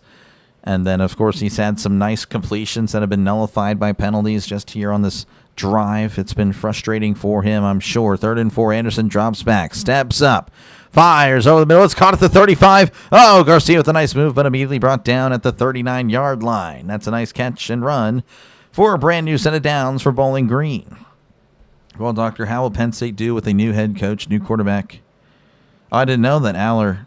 Is Aller getting benched? PSU will lose again. Probably. 1st and 10, Anderson fires. It's caught at the 44 and immediately pushed out after a gain of 5. Iowa defense will smother them. I hope so. I'm sorry, Steelers fan. I'm not a Penn State guy at all. Ethan Grunkenmeyer is better than Drew Aller. Ask any Penn State fan. Really? The backup quarterback is talented. What's his name? Oh, I don't know much about him. Actually, going to say he got 6 there. So 2nd and 4 coming up for Bowling Green. Anderson drops back, steps up. And, he loses the ball on the fumble. No one has picked it up. Now a lineman does. And he's brought down. Unbelievable. All the linemen were just staring at it. The one guy... who was that? Thomas Jr. Everyone was just looking at it like, oh, that ball. Surely that was an incomplete pass or something, right? No, it wasn't. Again, Thomas Jr. having the wherewithal to pick it up as all the offensive linemen for Bowling Green were just staring at it. Unbelievable. 3rd and 8 at the 41. Anderson drops back, steps up, fires. It's caught at the 45, lowers the shoulder, and he's going to be about a yard short. Harris, nice catch, took a huge shot there, making it close to the line to gain. Nothing doing, though. No Aller season ending. Oh, I gotcha. He's hurt. I see. I did not know that. All right, 4th and 1 for Bowling Green. Again, they've had plenty of opportunities on 4th and 1 earlier in the game, but just haven't converted. And it looks like we're actually going to go to the 2-minute warning first. So we'll just have to wait, actually. So 2-minute warning, Central Michigan 27, Bowling Green 6. Oh. Again, appreciate you guys for hanging out. Make sure, again, to like and subscribe before you go today. Again, I do apologize. Not the best call I've made, but hey, it is what it is. I'll be back again a little bit later. In fact, in about 20 minutes or so, as Wyoming and Air Force will be taking... they'll be taking the field there in, where is that? Is that Colorado Springs, I believe? Yeah, Colorado Springs. So, hopefully that's a good one. Georgia Tech touchdown. Duke is done. Yep, sorry, Thomas. I'm telling you, Georgia Tech, I know they beat Duke, or, they're up by 10 over Duke, but, it's tough to win on the road. I mean, just ask LSU right now. They're struggling against Vanderbilt. And ask Washington, I mean, I guess you can ask UConn, but, I'm just saying, like, it's tough to win on the road in college football. Central Michigan, of course, looking good here on the road, but Bowling Green, the crowd has been taken out of the game because of just the miscues. But yeah, Vanderbilt leading 31-24. Hopefully they hold on and win. Georgia Tech leading 20-10 over Duke. Michigan leading 21-7 over Washington. UConn leading 38 to Boston College. 38-23 over Boston College. Houston, Arizona 28-28. That's in a delay. Army, Tulane 17-17. Miami of Ohio 37, Eastern Michigan 22, Oklahoma 17, South Carolina 7, UCF 28, West Virginia 7. Tied up there in Toledo, Kent State and Toledo. Buffalo leading 3-0. UMass is driving. They are at the Buffalo 37. Wow, look at that. Northwestern Purdue 0-0. And then Troy 7, UL Monroe is at 0. So yeah, 7-0 there. That'd be interesting if UMass were to pull the upset. Let's see. Rambling Rec. Yeah, maybe. I went over Air Force looking for... Oh, you went over in Air Force looking for some points? Okay, I can see that for sure. Talking to see what Shohei did. Yeah, I didn't see it, but I heard about it because my other broadcaster is a Dodger fan. So he let me know about it for sure. All right, well, it's going to be 4th and 1 for Bowling Green. They need a yard to keep it going. Playing for pride at this point. Again, this is the most penalties and yards in the MAC this season. 24 combined penalties, 184 yards. If you like penalties, this was the game for you. They are 0 for 3 on 4th down conversions. They just need 1. Anderson hands it off up the middle, and he's got the first down a little bit more as he crosses the 50 and brought down at the 45. Edmonds signaling first down. Interesting. Justin saying, yep. I like Troy Northwestern. Yeah, Troy, UL Monroe's not good. And then, well, Purdue and Northwestern, yeah, it's about the same. Well, Northwestern's actually not too bad so far. 1st and 10, Anderson drops back, steps up, fires over the middle. It's caught at the 25-20, brought down at the 19. Garcia been getting some catches here, but there is another flag. That is a killer. Again, it's just personal foul, face mask, offense, number 70. 15-yard penalty. Again, just so much stuff there just taken away. Oh, my gosh, that's a killer. 3-yard runs and 10 Ks. Yep, he popped off. That is such a unfortunate call for Bowling Green. Again, whenever they get something going today, it was just nullified by penalties, whether it was personal foul or holding or whatnot. And yeah, that is just a bummer. So now it's going to be 1st and 25 at their own 40. Anderson in the shotgun, trips to the right to one, receiver to left. Anderson drops back, fires. It is incomplete pass intended for Garcia. Almost intercepted, but nothing doing there for either party. 2nd and 25 coming up from Bowling Green. Again, it's 27-6. This game has pretty much been long concluded, but of course I'm not going to end the stream because the game is over. Even though the thought has crossed my mind, nope, we're going to push through. I have yet to end a stream early. I will not do that unless something tragic is happening across my actual real life here. 2nd and 25. Anderson drops back. Heavy pressure, steps up. Nice job by Anderson. He's going to take off. He's at the 45, the 50, and brought down at the 49-yard line. Let's see if there's a flag here. And Anderson slow to get up. He's been having to do a lot today. I definitely give him a lot of credit for just hanging in there. He's taking a beating. You know, again, his stats aren't going to look good, but again, his stats a lot better, or should be a lot better. I don't think they accurately represent how he did today. Anderson hands it off up the middle. He's at the 45 and hit hard at the 42. Geez, I don't know what the down and distance is, and the clock continued to run. 30 seconds left. Eddie George doesn't look happy. He looks pretty upset, actually. 21 seconds, 20 seconds. Again, Bowling Green with all 3 timeouts, but it looks like they might just hold this.